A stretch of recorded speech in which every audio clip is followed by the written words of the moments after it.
Hey, what's up, everyone? Welcome to another episode of Seeking What They Sought.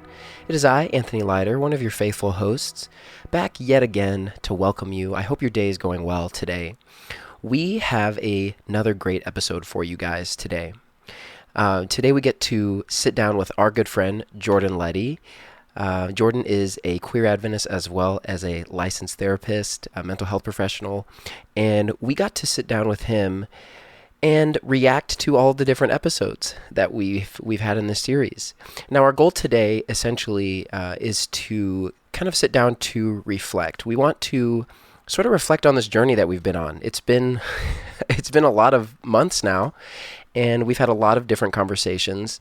And as we said at the very beginning, our goal for this series was not only to do some intentional listening, but also to search the scriptures for ourselves. So in this episode, we want to give Jordan some time to kind of tell his story and then sort of process with him in the room, with him in the space, hey, what exactly has shifted for us over the past few episodes? How has our thinking changed, and how are we going to carry the fruit, if you will, of these conversations with us into the future? And today, once again, thank you guys so much for listening and supporting the podcast, for supporting this series. We've really appreciated any messages that you guys have sent out to us. It's really encouraging to us.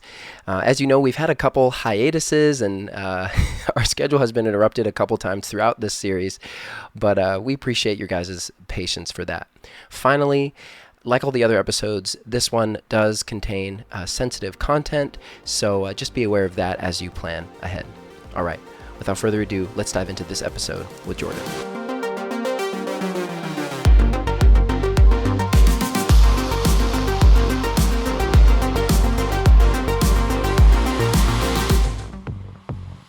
Well, here we are once again, another episode. What an exciting day it is, because we have a friend on. Jordan, we're so glad you're here with us. Good to be here. Longtime listener, second time guest.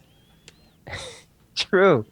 Your first time you were on with us was on the Pokemon Harry Potter episode, right? I forgot the title of that one. Pokemon, Potter, and Panic. Pokemon. We got the good alliteration there. The PPP, which are loans that were given out to government officials and businesses. Let's just talk about that today. Yes, and that's our topic. So we are actually I'm here the snake for that. people running the government, and we're controlling you through this podcast. Designed for a niche audience of Adventists. Let's talk about the lizard creatures inhabiting the people in government. Oh, yes. Okay. The lizard Jordan, creature theory is an interesting one. Jordan, we've known you for a long time. In fact, I think you and Sean have known each other for even longer. Is that correct? Yeah, we were... I've known you since high school. Uh-huh. And same thing with Anthony, right? And then... Jordan, did we meet 8th grade? I think I met you when you moved to Washington in 8th grade, but we didn't really become friends until high school. Sean and I, of course, 5th grade, instantly had that connection. I actually learned the terms conservative and liberal from Sean in 5th or 6th grade. Wow. You also learned a lot of other stuff. You also learned a lot of other stuff you probably shouldn't have learned from Sean. That's yeah. What happened. I was the bad influence. What? Okay, fine. Well, Sean, in the sense of a church sense, at least, not necessarily a political sense, because my dad was doing the more, contemporary church, and your dad had a more old school traditional feel. So you were able to explain the difference of that to me. And so that's what I remember clearly to this day, that's how I learned it was from you on the playground. Was there a conversation where Sean was like, Jordan, you're a flaming liberal? Your dad is bald, and he's the pastor. Hey, Jordan, 24/7 isn't a real church. Oh my gosh. I got told that we were like a Foursquare church or like the other non-denominational kind of collective churches. 24/7 for our guests, for our listeners, is the church that Jordan's dad started, and it was more progressive at the time. And so, yeah, that's why you get told it wasn't a church. But okay, so well, I just want to say, Jordan, so you've been friends with all of us for a while now. You were several of us were part of Anthony's wedding party, right? And we all got a schedule, correct? But you got a different schedule.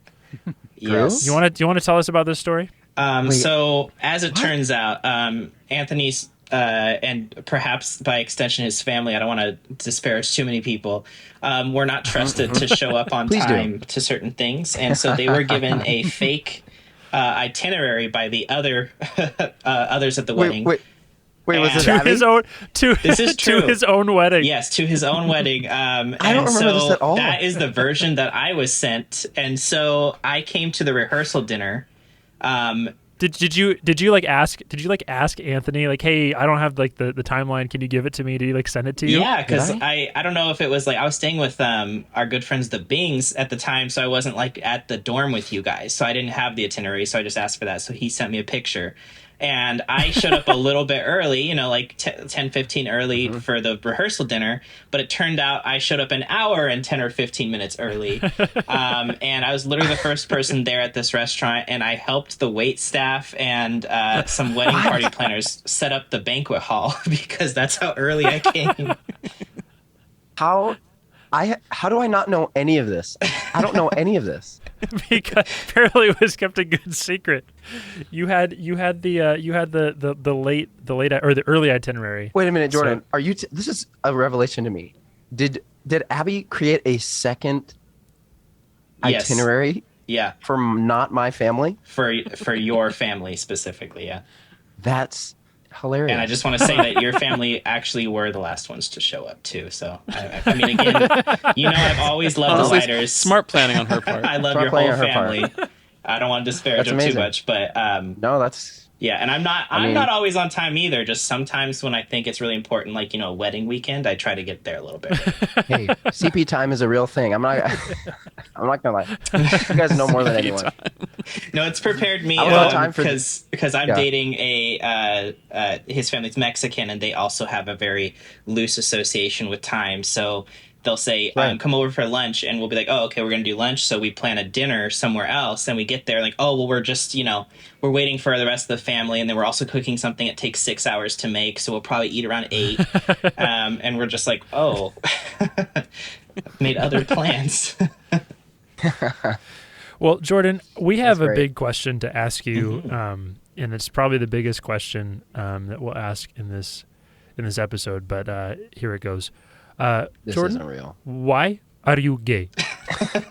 I knew that was coming. I knew that. Why are you gay?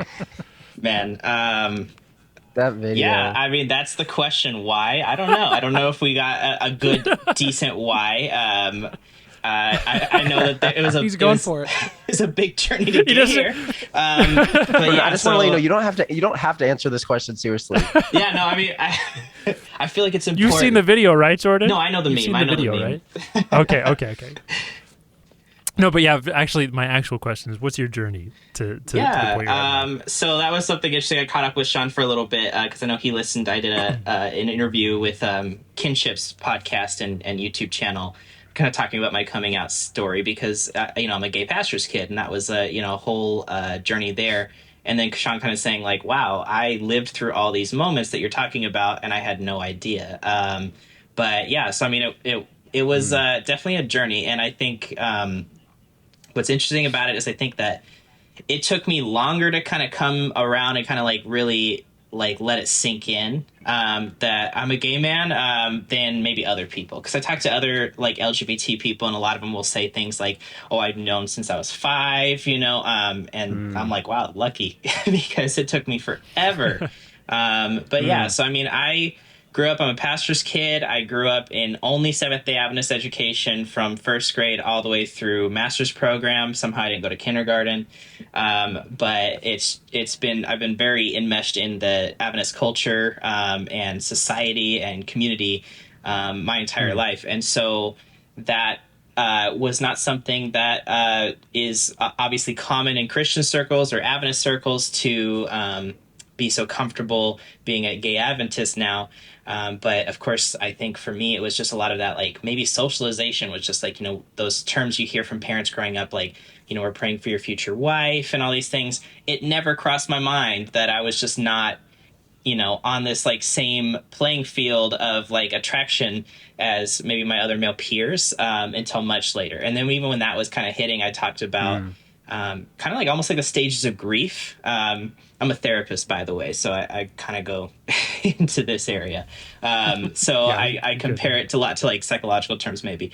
But it was like at first it was denial for the longest time. So when you're kind of like entering that middle school, high school, it's the end of your latency phase. You're becoming more, interested or attracted to people. I struggle with that. I was in very much denial, like, I'm trying to date the prettiest girl, but something, pops up here and there. And I'm like, no, that's not real. That's not real. But I spent so much of my time during these years just kind of like really just denying it, just like fully like, no, that's not real. It can't be real. And I don't think that comes from, anybody was like trying to hurt LGBT in the school I was going to per se, but I think people were trying to be helpful by sharing certain stories. So teachers, things like that. So, I've heard all these different theories about, it's Satan just tempting you, or it's just your hormones, you're going to outgrow it. Of course, there's, the ex-gay ministries that may have influence, so of course we see a lot of the similar stories whenever we would talk about it of, somebody talking about that they used to be gay, or maybe they're still gay, but they're celibate now. And they kind of talked about that they had similar stories, such as like, growing up where they had, the abuse in their childhood, or maybe had run into some other addictions, sex addictions, things like that. And then for me, I'm like, well, that wasn't me. Not that those stories aren't real, but that was the only story I saw. So I was like, well, I can't be gay because I have a good relationship with my family. I don't have any childhood trauma. I don't have any interests in substances. I definitely don't have any interest in having excessive premarital sex with everybody, so I just really felt like it wasn't me. And so I was like, okay, so eventually the hormones, whatever this is going to happen, it's just going to snap out of it.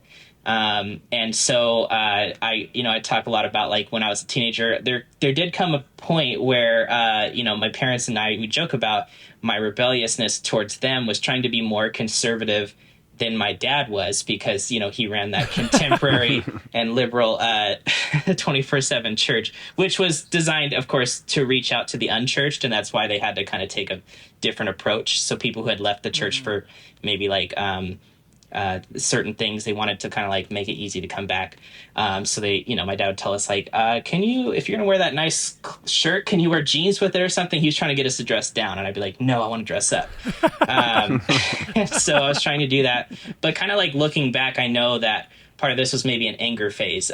This was, or not anger phase, but like a bargaining phase. Like I was trying to like, okay, if I can be this, do everything that people say that is going to help me, like, fight this and not be gay and put my faith in God and do everything, then maybe I can compensate here. So I was doing, like daily devotions like crazy. I was praying every night. I was bargaining with God all the time. Sometimes to the point of tears, and I just like crying, like, take this away from me. The depression phase, of course, came through a little bit. And all this was like internal. I wasn't really telling anybody about it. And I think majorly because it wasn't safe to.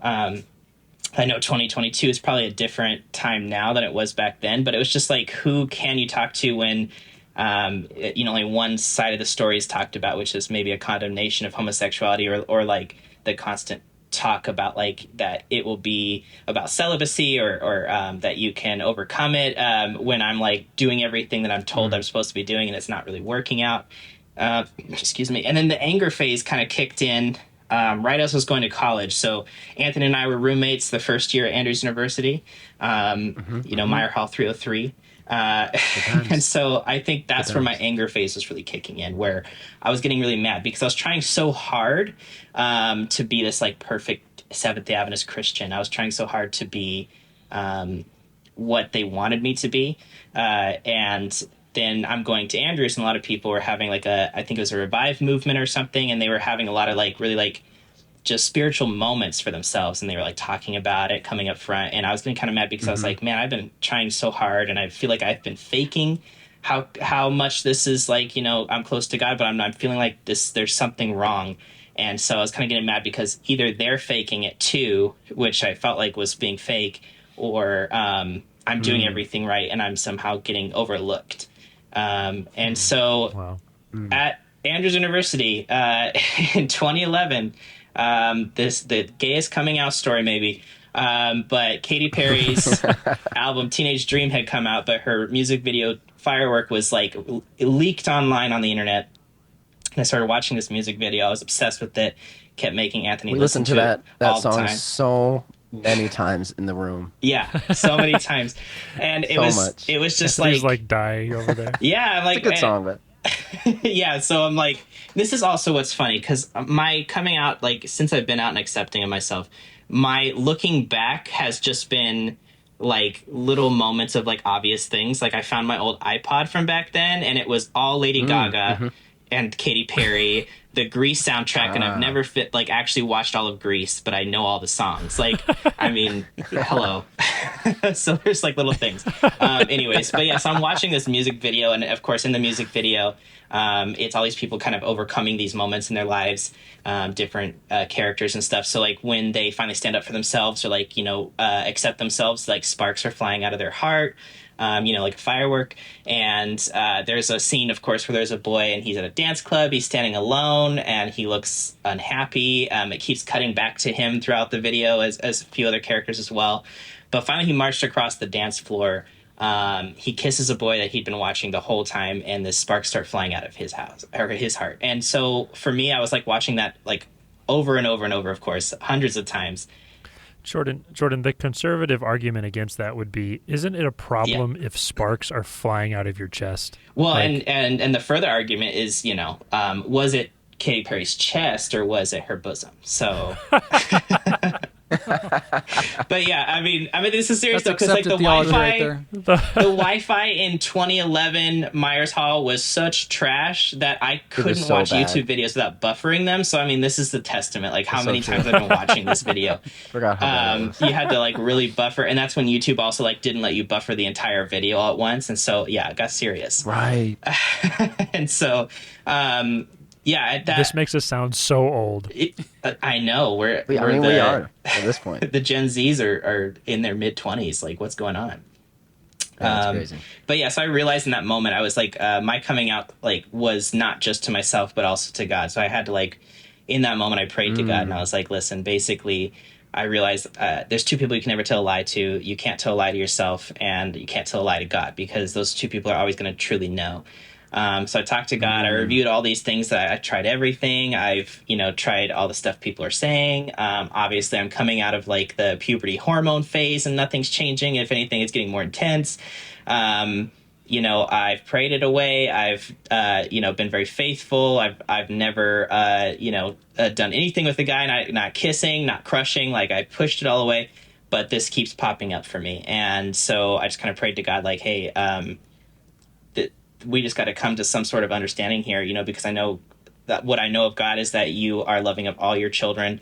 We are all your sheep. You'll go and you'll search the lost one out. And, it was my time to like come back.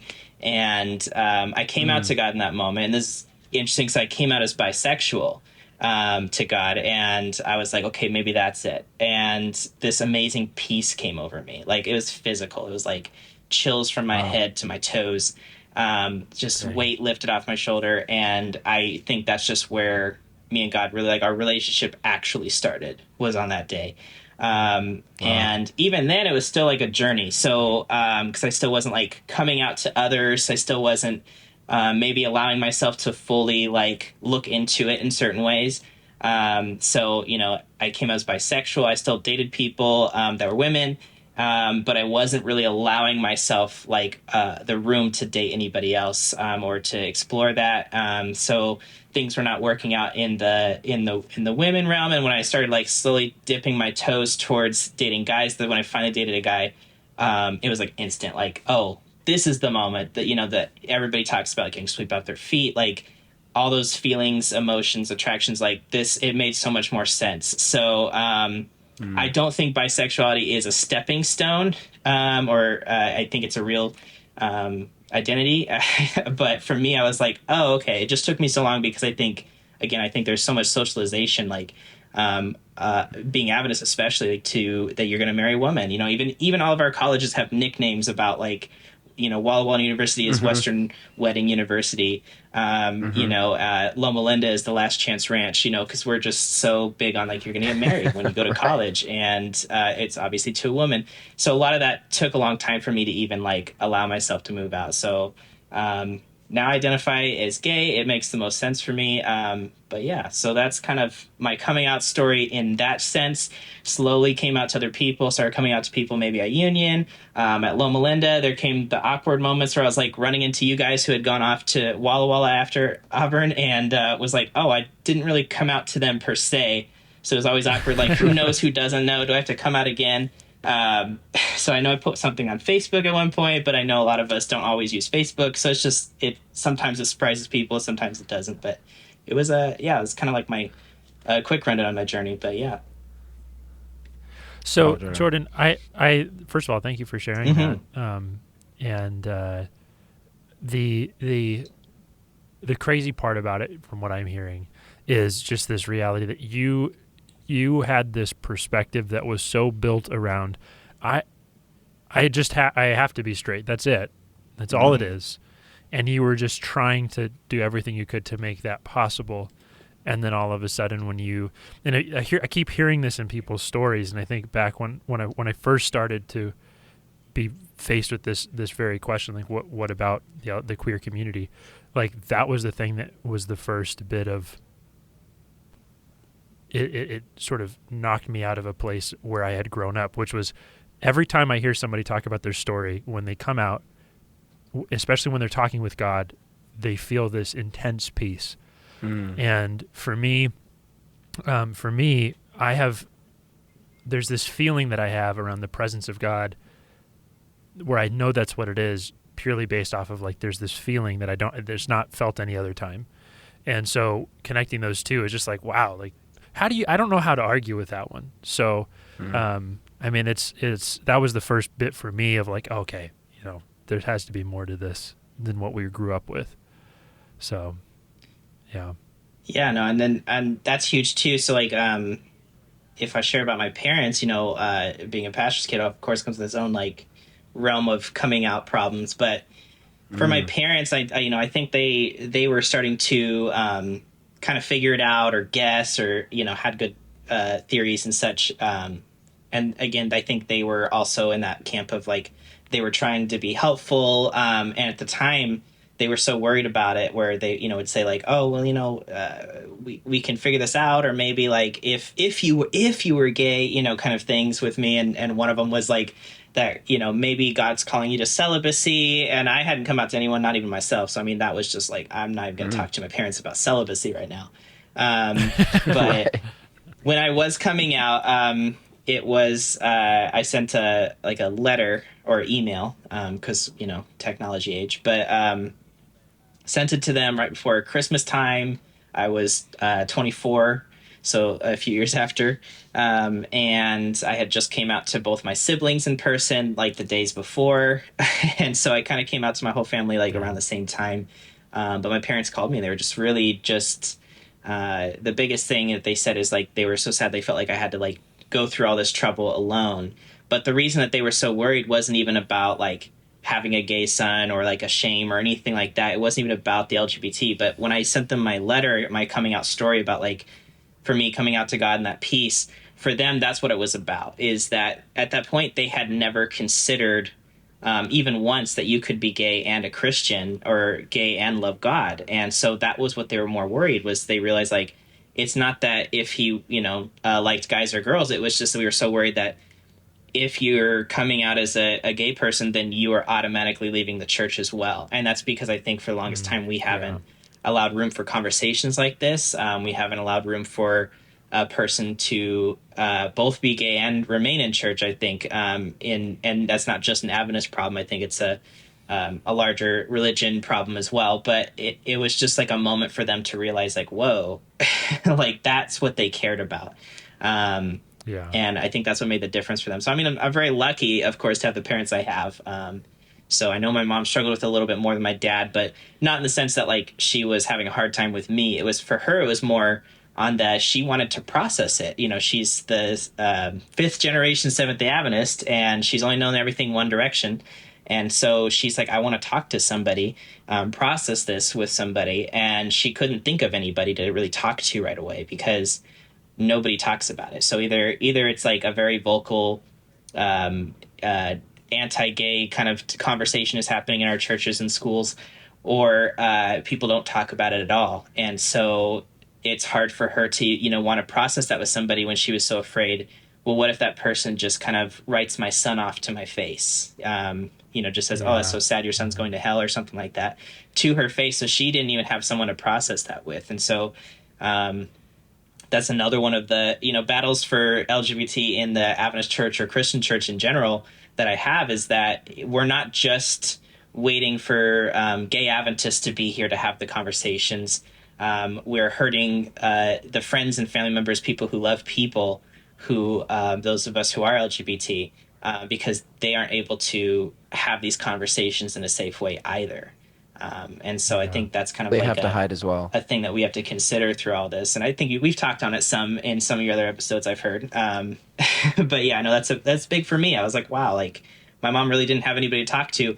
And in a way, I, obviously identify with that. Like I didn't have anybody to talk to until I got to that point where I was warm enough to start coming out to people. And at that point, it's like how much of this could have been dealt with if we had more dialogues or better dialogues about this along the way. Well, yeah, let's Jordan, thank you for sharing all of that. Yeah, thanks, man. I'm sure we'll talk more about it as we go through the rest of it. But if we can, let's switch gears into looking back at these episodes that we talked about that you referenced.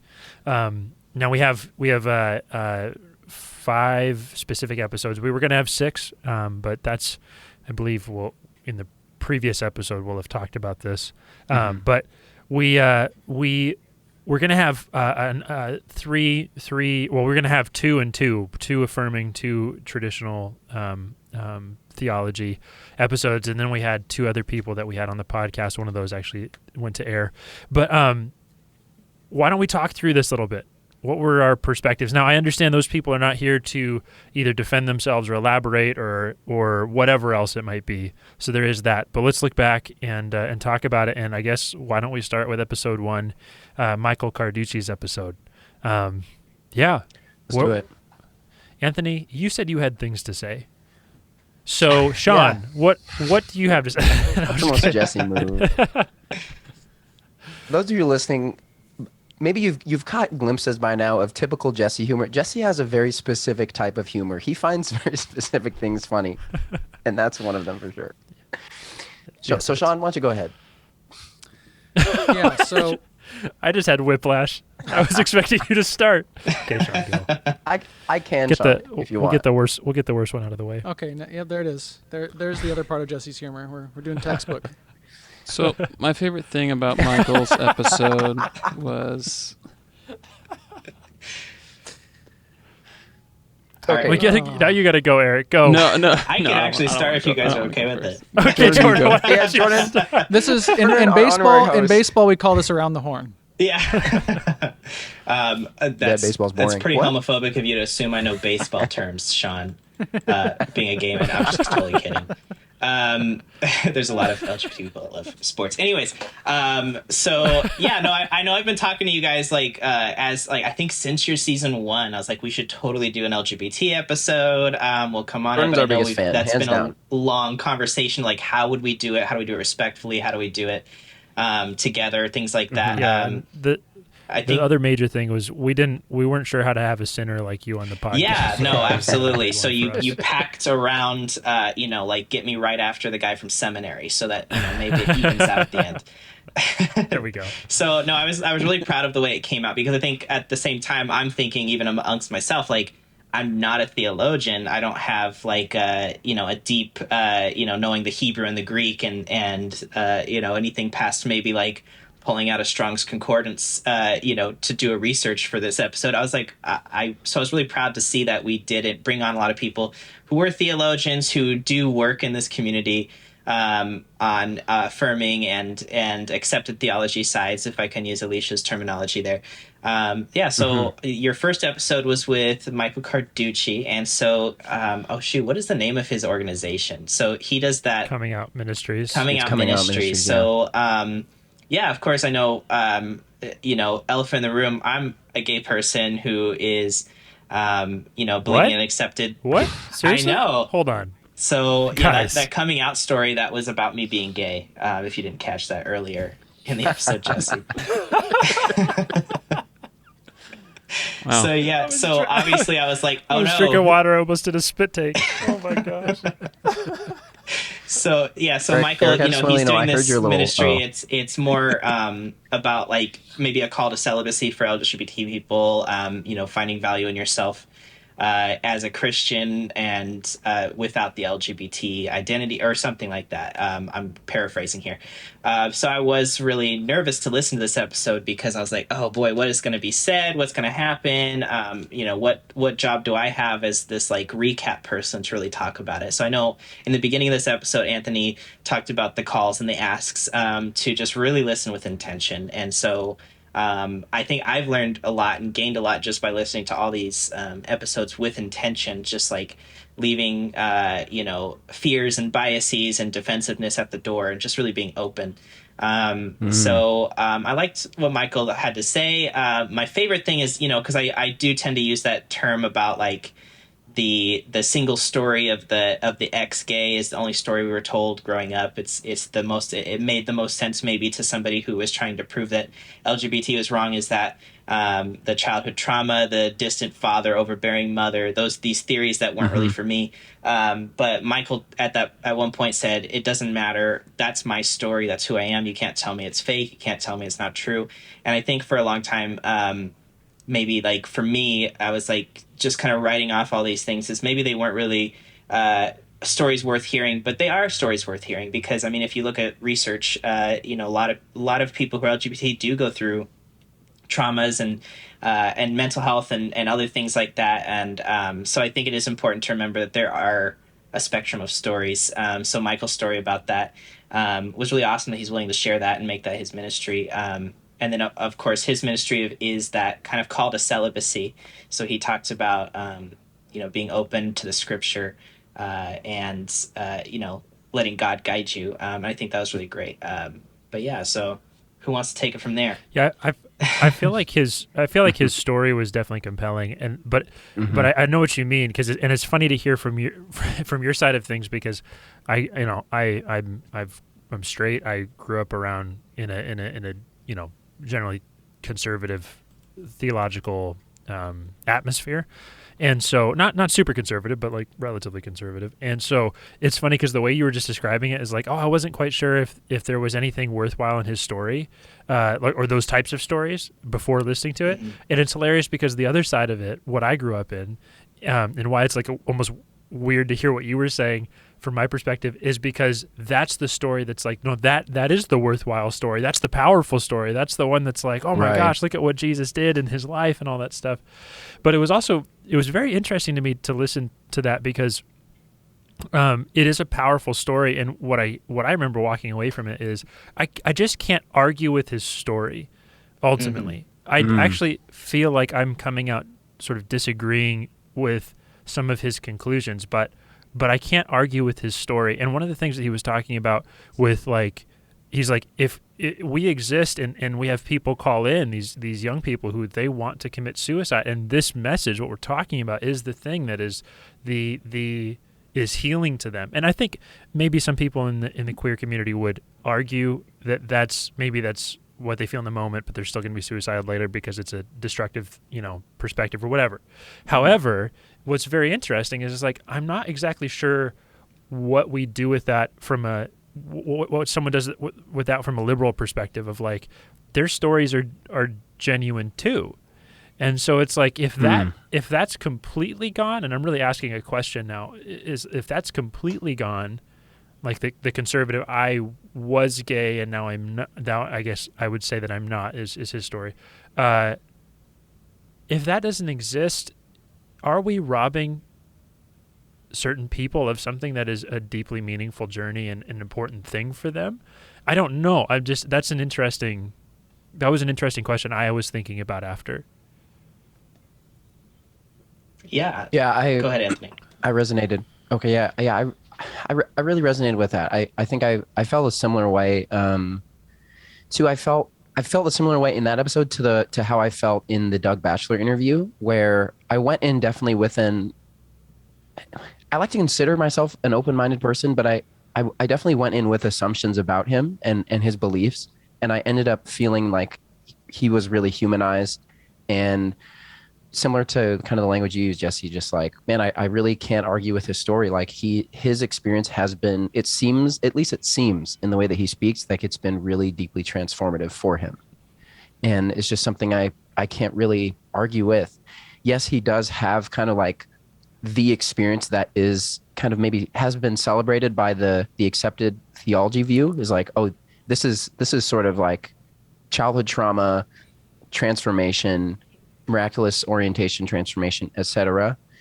But his experience is his experience, and I think kind of listening to him, I did have similar questions like, would we be devaluing stories like his by saying, oh, that story's, incorrect, damaging, etc., when it, at least for him, and his truth is that it has been life-giving to him. So I think I was pleasantly surprised. I was pleasantly surprised by a couple of the things he said, like how he sees himself as an advocate for queer Adventists and like as a bridge for people who have left the church to come back, and for people that have been harmed by the church community. That was kind of surprising to me. That I think I wouldn't have assumed. So again, it was just me kind of unraveling my assumptions in that episode. It's definitely a more nuanced place than just like being gay is wrong. I know that's ultimately his stance, but like there's more of a nuance to it than just like being gay is wrong. You just have to get out of it, which was good to hear. Yeah, 100%. Yeah, So- Shawnee, go. When you talk about Anthony, and I heard you kind of saying like that's his truth, and like the red flag that goes off in my head naturally, maybe this is better suited for the end of the conversation, but it really goes to, what do we do with genuine stories that we can't argue on either side? How do we avoid dissolving into relativism versus is there room for both ends of the stories that come across as genuine in the same church, in the same belief system? That's Right. kind of where my head goes, because like Jesse, I see what you're talking about there. Like we all kind of took a look at also that is a documentary, Journey Interrupted, that they had on their website too, Oh, and yeah. it felt genuine, it felt heartfelt and compelling, just like Michael's story, in the same way.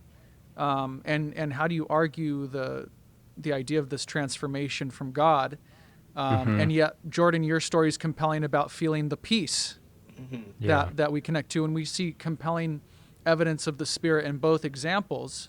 And so, we were all taught classic Bible class or pastor, the idea of spiritual discernment, knowing what the, evidence of the Spirit versus whatever deception Satan wants for us, and there's always that.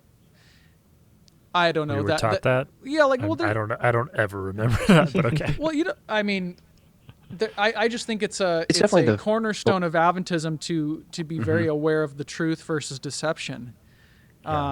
It's just kind of ingrained in everything we're learning throughout school and church and whatever. So I guess that's where my brain goes to, is how do we avoid relativism, Right. in that sense? And again, that might be something we have to talk about at the end, but that's kind of as you were talking, Anthony, what I was thinking of too. I think kind of similar to what Jesse was saying is his story is very real, and his spirituality and his journey is very real. Maybe I don't agree with how he ended his conclusion based on that, right? Just like people may not agree with me. I know I have my opinion. I think that celibacy still exists as a gift from God, but not a mandate. And I think that just like you'll find celibacy is something that is a calling to both heterosexual people, homosexual people, bisexual people. I think it comes across in all sorts of ways, because as we know, and not to comment too much on somebody else's story and make conclusions that, when they're not here, but if say there's sexual addiction or lots of temptation and slipperiness when it comes to sexual problems, maybe that's where somebody found celibacy was better for them at that time. But I don't think that that's a mandate towards all LGBT people. Take me, for example. I don't have desire to like be a part of like premarital or hookup culture, things like that. And that's my story. It's not the same as all LGBT people, of course. And so I think that the room is, I think, the conclusion of should LGBT people be accepted but celibate. I think that's where I take my own personal stand against that. I think it's still a gift, and I think it's beyond sexual orientation. Yeah. That is definitely one of the things I thought in that episode was this, and I wrote this right after we had the episode. I just jotted a few notes down, and I wrote, it feels so incredibly arrogant for us as heterosexual people to say you can't be a part of our community on an involved ministry, level, if you unless you commit to never having an intimate love relationship in your life. It feels kind of gross to me. And again, I was really pleasantly surprised by his experience. Argument the other side would be like, well, is it arrogant to say that you can't have multiple love relationships at the same time? Like, right. You're intruding into someone's sexuality, one way or the other. Like that in and of itself is not a compelling argument to me. You don't find that compelling? Well, just from the sense of like the very idea that there is a sense of morality one way or the other is arrogance if you portray it that way. Now, I think there's a certain level of like you can have an arrogance around your idea of morality, but to say that there is truth even in and of itself is arrogance to if you want to frame it that way. So, but the question that I think we have to ask is at least in this case was like, what does this really, like, is this really based on morality, or is this actually based on your perspective that is your perspective and yours only, or a perspective that's been held for a long time that is taken to be truth but might not actually be truth? I think that's the questions that come to me. And one of the things that felt like the fruit of it was, and maybe Michael would phrase it differently. Like, but when I asked a little bit about like, so if you're at a church and you have a family that comes and it's a gay married or same sex attracted married couple, and they come into the church and they have kids, what happens next? Like, do they have to, do they become straight and then divorce, and then what happens to the kids in that? How does it work, like, practically?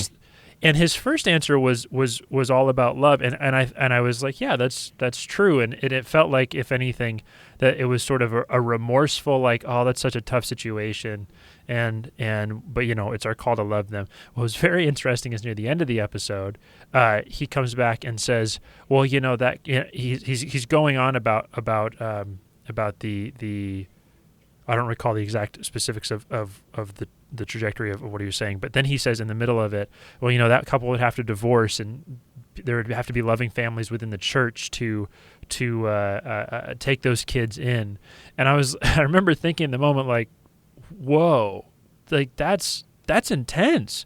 And it didn't feel intense in like the deeply spiritual, like I guess it can in the sense of like, this is the spiritual right way to follow God. They can feel intense that way. But what it felt more like was a really intense thing that was not necessary. That didn't feel necessary, especially in the context of if you have a loving, committed couple. I mean, at bare minimum, if you want to take a conservative approach, it's like when we did missionary stuff back in in the context of some of the things we'll talk about today.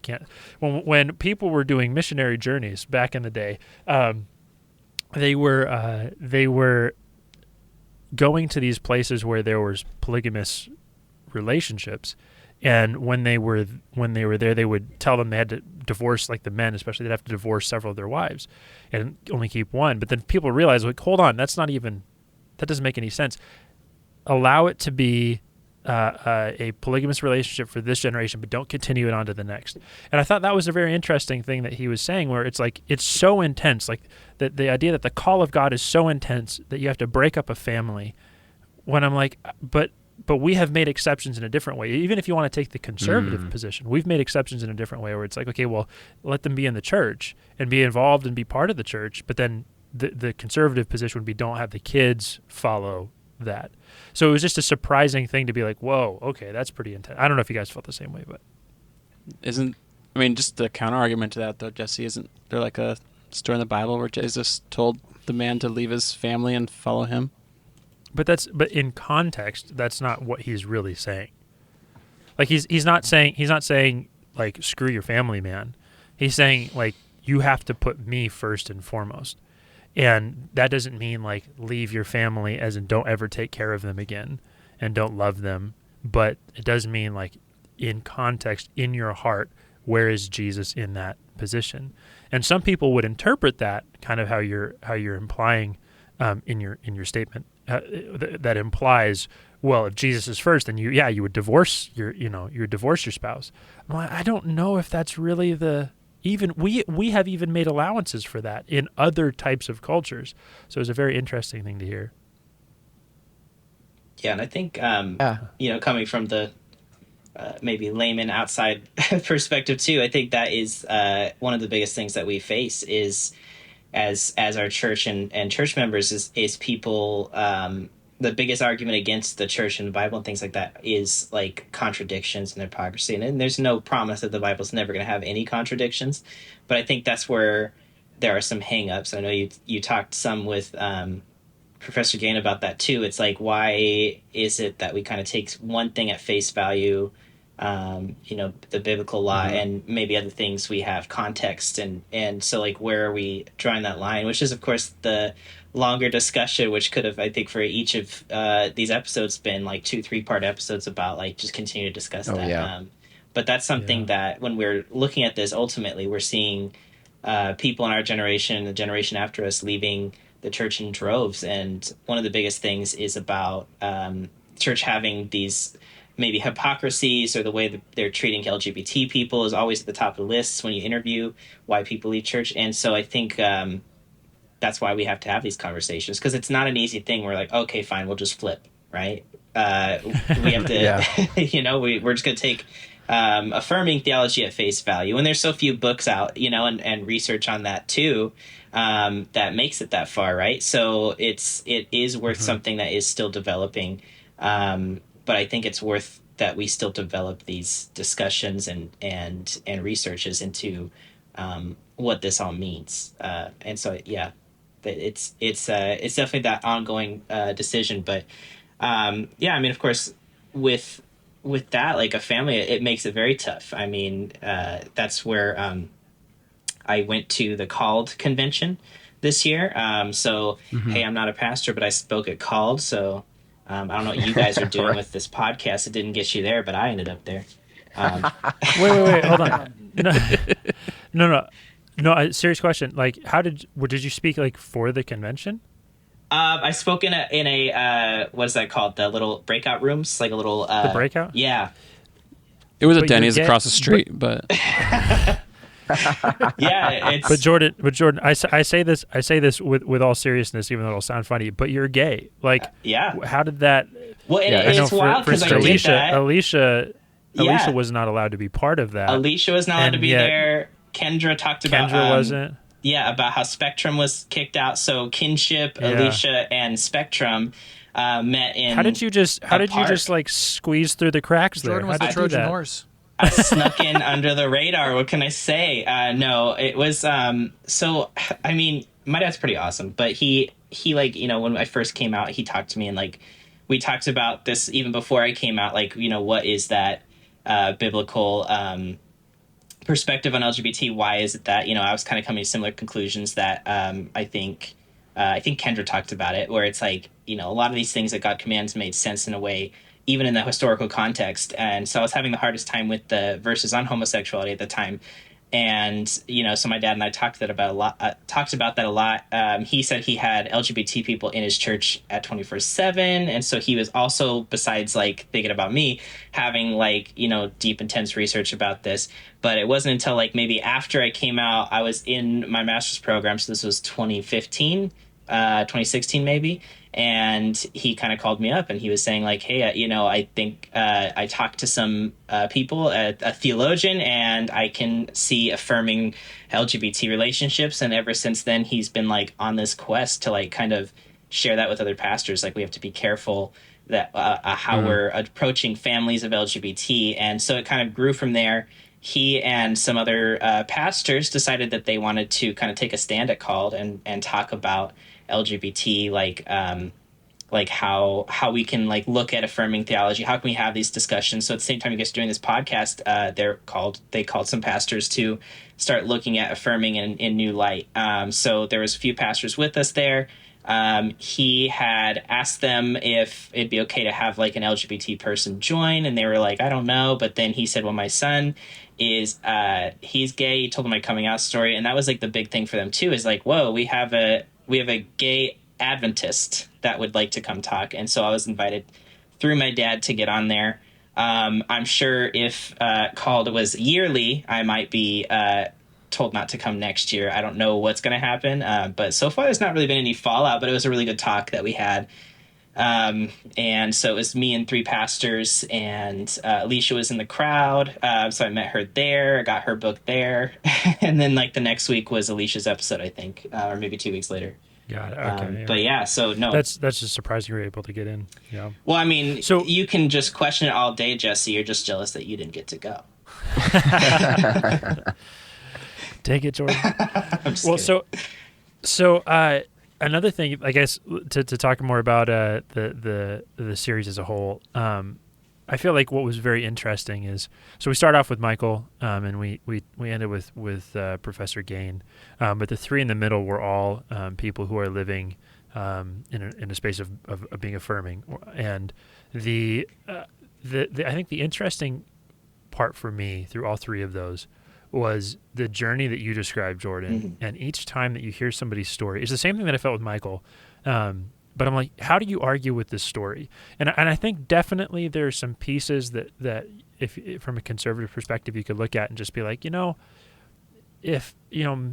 are they just compromising? Like, I think that's kind of the conservative question. And it's a good question. I mean, like, if we've held something to be true for a very long time, and now people are like, well, no, I don't think it's that way. There ought to be the question, well, is it just compromise? Is it just you wanting to do what you want to do? Or is the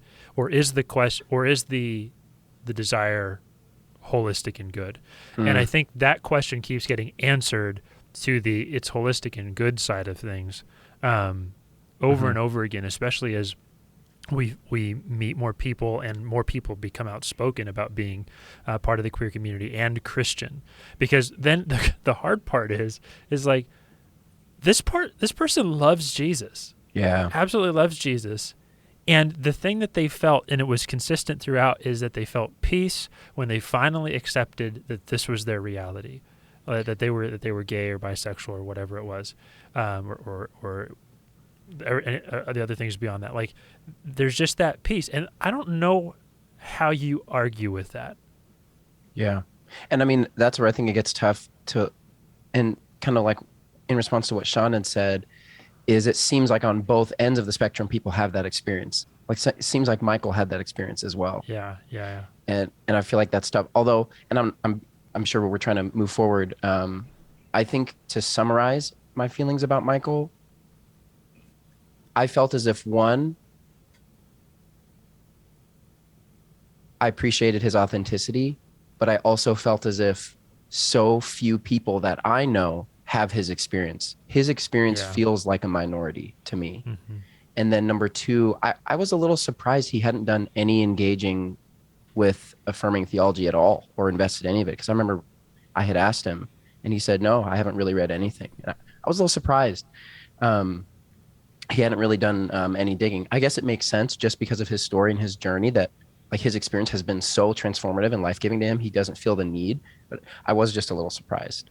So yeah, in some ways his story is like, to me at least, I felt like in reverse of mine, right? So he just kind of was like, started out like, okay, well, I'm just going to be in this gay person in gay relationships, and kind of wasn't part of the church. And then for his transformation, he was having problems and kind of came back into the church and found, I need to leave this behind to be able to get closer to God. And for me, I was trying so hard to be like the perfect Seventh-day Adventist, kid and everything, and adult, and it wasn't working until, I was like, God, like, like I'm struggling with this. I gotta admit it, and that's where it started getting close, because I was being honest with God. And and I don't think that makes his story wrong. I don't think it makes my story wrong. I think that there is room for people to, because I think ultimately I don't think anybody's saying that we're denouncing LGBT as like real.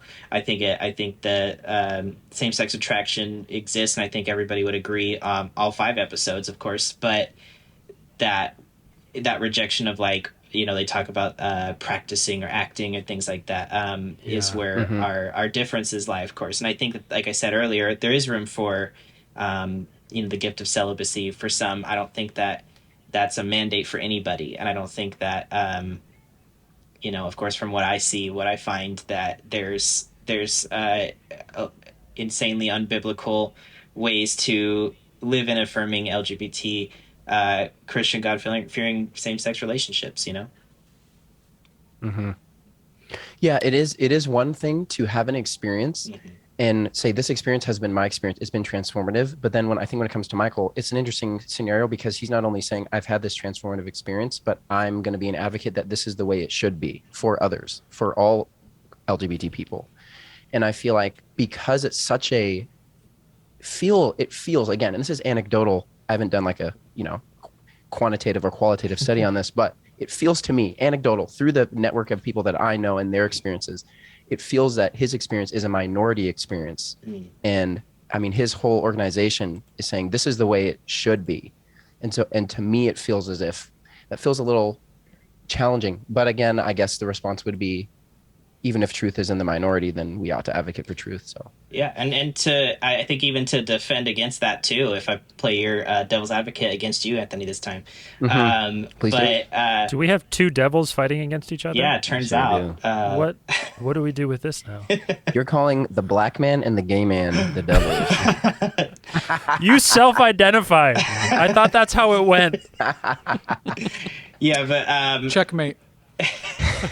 Got him. Yeah, I think to be fair, like his story being the minority, I think as a gay person, there is so much pressure about coming out, and I've talked about this before. It's like if you're familiar with Schrodinger's box, it's essentially like, once you open it, whatever's inside is the consequence either way, and that's a really rough paraphrasing that philosophers and physics majors will kill me for. But I talk about coming out as a Schrodinger's box of unconditional love. You can live in the closet with that box closed and not tell anybody, and keep going as best you can. But there's always going to be that like lingering, like, I have to do this to keep the love, or because if I open this box, one or two things is going to happen. I can't turn it around. If I open this box, tell people I'm gay, the cat's out of the bag. I can be completely rejected now, and I can't take it back. I've already done it. And that is a heavy, heavy thing. And for me, that was huge, because it wasn't just rejection of family, it's rejection of my friends, my community, my religion, my culture, if I had come out, right? So that it is a huge, immense pressure to even want to come out. So I imagine that there may be other people who feel that call to celibacy, who are just like, I'm going to keep it to myself and not open that up. I don't think that is always healthy for all LGBT people, of course. Sometimes you have to kind of create that family of choice if your family of origin isn't going to be a support to you. But there may be, Anthony, essentially like lots of people who are going through maybe what Michael did, but they decided not to be an advocate, and they are just kind of keeping that closet closed. I think when you interviewed Jay, that's kind of where he was going, was like, I'm going to work on this, and maybe tell some close people, but kind of keep it close to the chest. And I think Alicia and Kendra may have other similar stories like that. I know I did. Kind of told some people, but not all. And then, of course, maybe it works out, maybe it doesn't. And for Jay, like, his story with episode 4 there. But yeah, so I think, to be fair, I think there's probably lots more LGBT people in our churches than we think. Like, despite everything else that we're saying, like, those of us at church that are LGBT may not have come out yet. And so it's also important to have these discussions, but also be like safe when we talk about it, because you don't know who you might be hurting, and it could be someone who loves somebody who's LGBT, or it could be an LGBT person and you had no idea. Like, they could be your friend, they could be your church member, they could be a family member. You have no idea. It's sometimes it's not as easy to point us out. I was thinking about the episode with Jay, and just how wild it is that his experience was being married for a couple of decades, or even more than that, at least a couple of decades. 26 years, I think.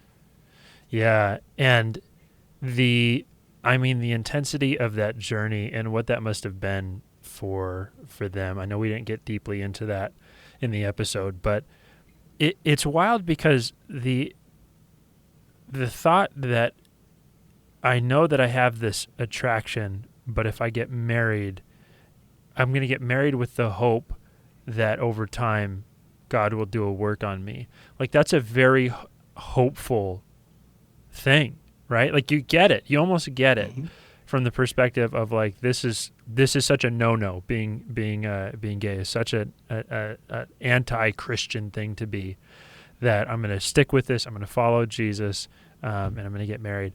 But the sheer pain that must have been a factor throughout all of that, both internal and relational and all of that. And it's weird, because, like, you just wonder, like, the fruits of being gay is not acceptable. I can't think of a majority of times that has been good. I when I hear the stories that we've talked about where people are coming out and they feel peace, that's where I'm like, oh, that's the thing that we all recognize as Christians, is the space to be. But the other side has far less of those stories.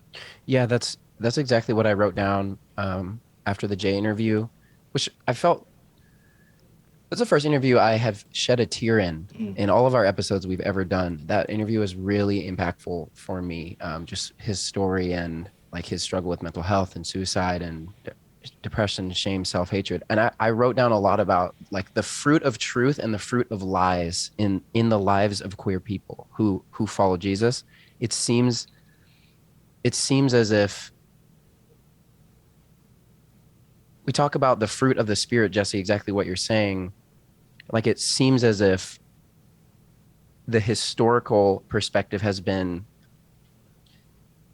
this thing is temptation, this ought to be resisted, we ought to follow Jesus, we ought to take up our cross. If you're a queer person, taking up your cross means resisting this temptation, living a life of celibacy, or maybe getting married.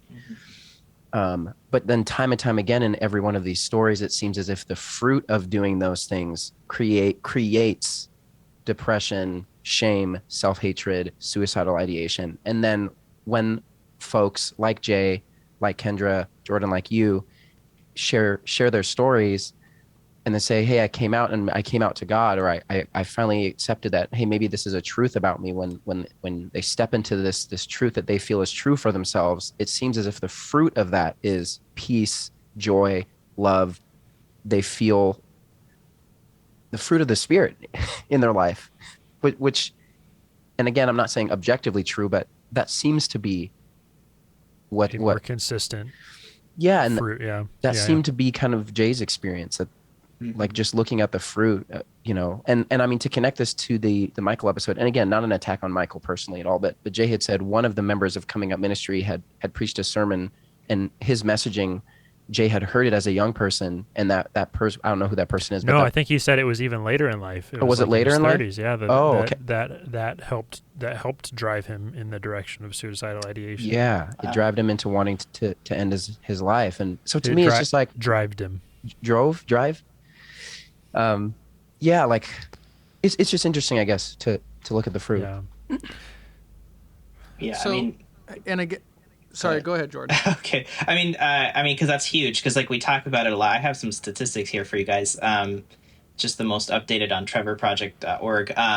But suicide is the second leading cause of death among young people between ages 10 and 24. That's young people in general, and I'm assuming that's North America. Yeah. But the lesbian, gay, bisexual, transgender, queer, and questioning youth are a significantly increased risk. They are more than 4 times as likely to attempt suicide than their peers. So this is the second leading cause of death of young people. And then for LGBT, they're 4 times more likely to try to attempt. The Trevor. No, just to yeah, go ahead. Sorry, just to say something about that. Now, I think from what I understand that is not just driven by the fact that like their religious parents are not accepting them or something, but rather that you're in a space where everything about you has been thrown up in the air, and that is already a space that drives you in those directions. But then you add on top of that religion and what it may say. Is that fair to say, Jordan? No, absolutely. And I think it's what we're finding is it's not just church that maybe it's like rejecting the LGBT people, and it's getting better for sure in the regular society. But I mean, when you think about like how this goes up when there are rejections from family, and then family may be citing religion. I'm sure there's some research on religiosity as well. It's that, like, for me, for example, it was that this is not just, like this casual group that I meet up with on Saturday. This is an entire culture. This is, this is 7 days a week for me. I'm a pastor's kid. Yeah. I'm a pastor's kid like you guys. I went to the same schools as you guys. All this stuff was happening to me, and it's just I still ended up here, and luckily I'm okay. But for some people, they weren't, and I think that's what's so important about all of this is that this is a group that is facing such an intense emotional internal struggle that we need to have more discussions now, because when we're not discussing it, we're just like letting it go by. And when we're not discussing it, maybe the way we discuss it is more harmful than helpful. Right now, I think we're just at a place where it's like, okay, we just need to have the discussions because I don't think we have a perfect methodology as church, you guys as pastors, as teachers. How do we address this? Because I think that's what's so huge about it is this. Well, it's so much more. Go ahead. That's what Alicia was saying, that when we don't talk about this, we're putting the burden on the kids. Yeah, she talked because about they're the the ones who have to grow up with it, and I thought that was pretty accurate. Sean, what were you going to say? I think, again, going back to just this discussion, it goes even with what Jordan, you just said too, about discussing things more is, and I feel like I've said this every episode, is practically speaking, it feels like, where's the safe space to do that within the organization of the church? At the end of your kinship talk, you even talked about, with the host there, that basically, you have to have a safe space for it to really progress. Like for any movement to happen, you have to have safe spaces, and not everyone's there to do that. And you kind of even mentioned you don't condemn those that don't immediately come out as supportive, affirming, or even wanting to talk, because there hasn't always been that place. So we also referenced that, I think, when we talked with Kendra, when at the end we asked her, practically speaking, how do we move forward? And she pretty, to my recollection, pretty flat out said, we can't until there's actual policy church change, legislation, or something that allows for that space to be there, because it's not there now. The stakes are so high that, even the risk of the possibility of people swaying to the affirming side is, career suicide within the Adventist church. So that's, with all of that, you kind of, it feels impossible to have authentic conversation that progresses anywhere when that's the case. And the other side is, well, that's what we believe. The other side is, well, we believe that this is, like, if we go down that slippery slope, like, we're going the wrong direction. So, our employees and our leaders and our pastors, they can't be leaning that direction, going that direction, because it's just morally wrong, biblically wrong to that side. So there's not room for both sides at the table. There's just not that space. I think that that connects with one of the most compelling things that I felt like Alicia said, which I even wrote it down, was for Adventism to be true to what it means to be Adventist, there needs to be an honest theological space to have a conversation. Mm-hmm. And she didn't feel like that's happened, or even that it's really possible to happen. It at least led by the institution, and not like spaces like this where we're having a podcast, stuff like that. And I think though it makes a lot of sense that people are scared of it, because I think there's kind of two things. If you grew up in a space where you didn't know a lot of people who were part of the queer community, and I, just to be honest, I didn't know very many people. Same. That you knew of. And I mean, yeah, sorry, I was just about to. Sorry, Jordan, you were there the whole time. Jordan's like, what about me? I've been a Trojan horse for a long time, boys. As an aside, when Jordan and I were roommates at Andrews, there were like people thought we were gay, Jordan. Yeah. Because we went everywhere together. We were wearing tight pants. But now you say that, we were wearing skinny jeans in the Midwest in like 2010 when men didn't wear with skinny our West jeans. Coast so it was fashions like, and oh yeah, we were wearing like cardigans and like super tight pants and like. Right, 100%. So like, which over here was like, I was getting roasted for having such baggy pants in high school, so I had to redo my whole wardrobe, and then I go back over there, and they're like, "Oh, so you're gay?" Just from looking at it. Yeah, 100%. Like, do you remember that time? There was that time when we were at PMC, Yep. we were walking up the stairs, and those girls behind us were like, "Why are they wearing girl pants?" And we overheard them. Yeah. So I just think that's so interesting, like, because you were there the whole time, and I was so. I'm heterosexual, so I just never ever even thought about it. But yeah, well, I guess my what I was bringing up is like it makes sense from the standpoint of when you don't know that many people who are part of the queer community. It's and especially because the caricature of people in the queer community is often one of like incredibly. Like has been one of incredibly promiscuous, not Christian, does whatever they want. Like that's the caricature that a lot of us grew up with. Very flamboyant, yeah. So why in the heck would anybody be like, yeah, no, let's affirm that? Because like those things take LGBT out of it. Like those things are not stuff that we affirm as Christians. And then on top of that, you add on the fact that like. Well, if the Bible is clear, which is a statement that we heard many times through this whole process, both with Alicia but also with Professor Gain, was if the Bible is clear, then we're actually losing our grasp on Scripture. And if Scripture says whatever the heck we want it to say, then it's not Scripture. And those are genuine. Like, I mean, if you're coming from that perspective, I get it, and I think I've been there. And what I think was so interesting, though, is going into this was. The first of all, hearing the first thing being hearing people's experiences and their stories. You can't argue with that. But then second was hearing the different perspectives on Scripture that we heard from Kendra, from Alicia, and some from Jay. Because I think most of us have heard this perspectives from Michael Carducci or from Professor Roy Gain. Like we've heard those, but hearing the other perspective is like, hey, there's actually a robust way to think about this that is not trying to diminish Scripture, but can take Scripture very seriously.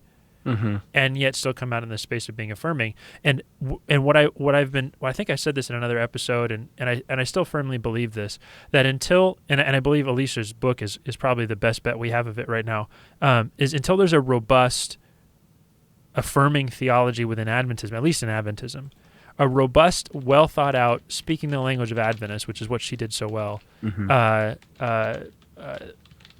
Look at theology, there can never be the conversation because then and also if we're not hearing each other's stories, like, so if we don't have those two things, we're never going to move to the space where we can have a conversation where it's like, hey, you feel like you can be gay and be a Christian, and you could be in a relationship as a gay person being a Christian. Okay, I hear that. I disagree with you, but that space is a debate in the Adventist church that is not up for legislation by the church government, but rather is just a lively debate held within the context of theology. Like, and you're saying that debate can't even happen until those two elements are present. Yes, because if not, it will always be seen as a slippery slope taking all of us into this space of negating Scripture and going into this life of debauchery. And I think that's sort of how people tend to look at it. Yeah, I think they definitely do. Yeah, they definitely do. I was just going to say, Jordan, one thing that jumped back to me really Sean's quick. like, they definitely do. I feel that way. Well, but like you said, Jesse, like we were all ingrained, including Jordan, with just a framework that just didn't leave room for not just this topic, just the way that we approach truth and the whole world, its finality, which is ironic because we have the concept of present truth and we look at how our church was born on mistakes and like we made Sean, we did something what wrong. do you mean by that? I'm so curious. we were born on. What do you mean? We were born on a mistake. We thought that Jesus was coming, and then he wasn't. We read the Bible wrong. We read the were there more mistakes than that, Sean? Jesse, no, that's the answer. The church says no. That was the one mistake we ever made in 175 years. Right. So that was the last one we ever made. That's the miracle of the Spirit. No, but in seriousness, that's where present truth comes in, because you change it, and that's where we have that idea, but we also have an inherent fear of, like I told you earlier, relativism, where things just dissolve into chaos, and you don't really have a capital T truth anymore. You don't have the Alden Thompson fortress. The fortress has been nice. For those the Trojan Sean, horse. Now we have to explain this. Don't, Jesse. Oh my gosh. We've explained it before, right? We've talked about it in a previous episode. One of our undergrad theology professors, Alden Thompson, a wonderful theology professor who came up with a theology in the 80s and then taught it in every single class he ever taught, and didn't teach the subject matter of that class. That's who we're talking about. Stop. And on his test, he wouldn't even test. Oh man, now you got me ranting. On his test, he wouldn't even test you on like what we're supposed to learn. He would say, what the class is about. What is the professor's position on X? He literally would write that on his test. No way. But he was great at racquetball. He beat us at racquetball. Yeah, this 80-year-old man beat Sean at racquetball. Okay. So, but the fortress idea is like there's certain Adventist and theological beliefs in the Bible that they don't move. They're not movable. Like they're the things that are capital T truth. Like as time and culture changes, they're going to be there forever. Like haystacks. Good example. Which are not nachos. But then there's things. Oh, Jordan, we're gonna have to. That's another taco episode. Salad. They're not nachos. They're not taco salad. Wait, what about Frito? Outside the fortress, I'm just going to keep going. Yeah. Outside the fortress, there are other things that may change over time. They may not be as connected to our identity as Adventists, and you kind of give that framework for what are the true, like things we have to hold on to keep our Adventist identity, and then what are the things we can argue over. So, again, there's that idea there, but again, we still struggle to have this idea that we could be wrong on some things. There might be some things we could change on, and we just feel uncomfortable vocalizing that, especially if you're in leadership. There's not always that space. That's what was so interesting about the conversation with Professor Gain, is that he admitted that he has not engaged with affirming theology very much. That like, also how surprised can you be me. so dang opinionated about something that you've never engaged with very much? Yeah, that surprised me more than even Michael saying it. I was like, "She." Now, granted, I think we all do that in some ways. Like we all have our opinions about things that we haven't really engaged with. But like when you're coming out with theology, like you're putting out books on theology. These are not just tweets or anything like that. Like you're putting out stuff that's going to be foundational for other people to reference as they move forward in these conversations. And you haven't engaged with the opposing side? Like that's shocking. That is. Is it? But is it fair to assume that I could be ignorant here, but is there really? I mean, we know you are, but keep going. How long has affirming theology really been in a wider circle for there to be enough rebuttal? Alicia's book, there's going to be eventually a rebuttal or multiple, but it's fresh that it's not there. That like you said, Jesse, like you said earlier, yeah. That's the most comprehensive thing we've had so far, and it's fresh. Like that is brand new. And yes, but there is stuff out there. I'm not saying that it's been around for centuries. I'm just saying there's stuff out there, and it's prevalent, and people are asking those questions. And the stuff that he's writing is not like back in the 70s. Like, this is stuff that's like fairly in the last couple of decades, and that's, and affirming theology has been at least prevalent enough to engage with. It's not some random guy in a in San Diego, like in his own house, saying things. This is somebody. These are people who put out books that are all over the place, and people have engaged with them, and you haven't. Like, that's the thing that bothered me the most about that. I get what you're saying. I also wonder, like, I'm not saying this is right, but I don't feel like most high-level scholars or theologians have given it the time of day. So it's just like, if it's not, it's just the kind of the idea that if it's not disrupting enough, then why even entertain it? I feel like maybe for good reason, because a good majority of affirming theology has been, I think, historically, at least in the eyes of someone like Gain, has not been, I think, up to snuff, I guess, in the way that he would probably perceive in like exegetical principles, etc. So I think, and that's true. Yeah, but to have not engaged I agree with you very much, and there were some things that, like, I was bringing up one of Alicia's arguments, and it was just very interesting because he was like, I've never thought of that before, and I get that. Like, the scholarship is always a thing of learning and growing, right? And so I didn't come up with it. Alicia studied that for herself, and maybe have gotten that from other places. Like, I get that it's like a train of knowledge that ends up, at you at some point. But it's also just very interesting because there's this space of like certainty, just absolute. The Bible is clear. The Bible is clear. The Bible is clear. And I've heard that from other people since we've started recording this, and they've listened to these episodes, and they've said in a way, not trying to be dogmatic, but they've just said, well, the Bible's clear though.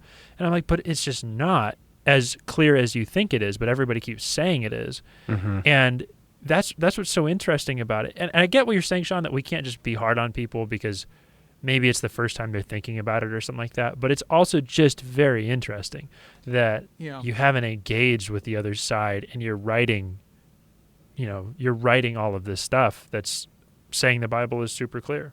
Well, this goes back to where Jordan was saying, like, we need to have more discussions, because that's going to cause the disruption to say, like, hey, we actually need to look at this now. There's enough people on our campus or in our churches talking about this to the point where we need to have discussions. We need to do the studies and review the books, and in an open-minded way that you may not agree with it, but let's look at it seriously and realize this is a serious perspective, and not just a random fad going because of the culture. Yeah. I think the thing that surprised me... Oh, yeah. Sorry. I like to hope that, I'm also very open, especially now. Like, that's what I'm taking away from all this, like listening to like Michael Carducci and Professor Gain, with intention. It's just that I hope that I also am taking this as if further things come out and I realize I'm wrong, that I can accept that. As well. And I think my takeaway from not just listening to, like, say, Michael Carducci and Roy Gain, but like other people who talk about this in the accepted theology versus affirming, is that I think there's also a big disparity with people who have made these decisions or talk about these things, but they don't really have a lot of interaction with the LGBT community or with, like you guys say, like the affirming theology people that talk about that, because then we don't really have the same language. And I think it was okay here, but like when you listen to like other people who, they're trying to talk about like, gay is not right for God and everything, but they can't even remember the order of LGBT. Like they're saying GTL, the alphabet.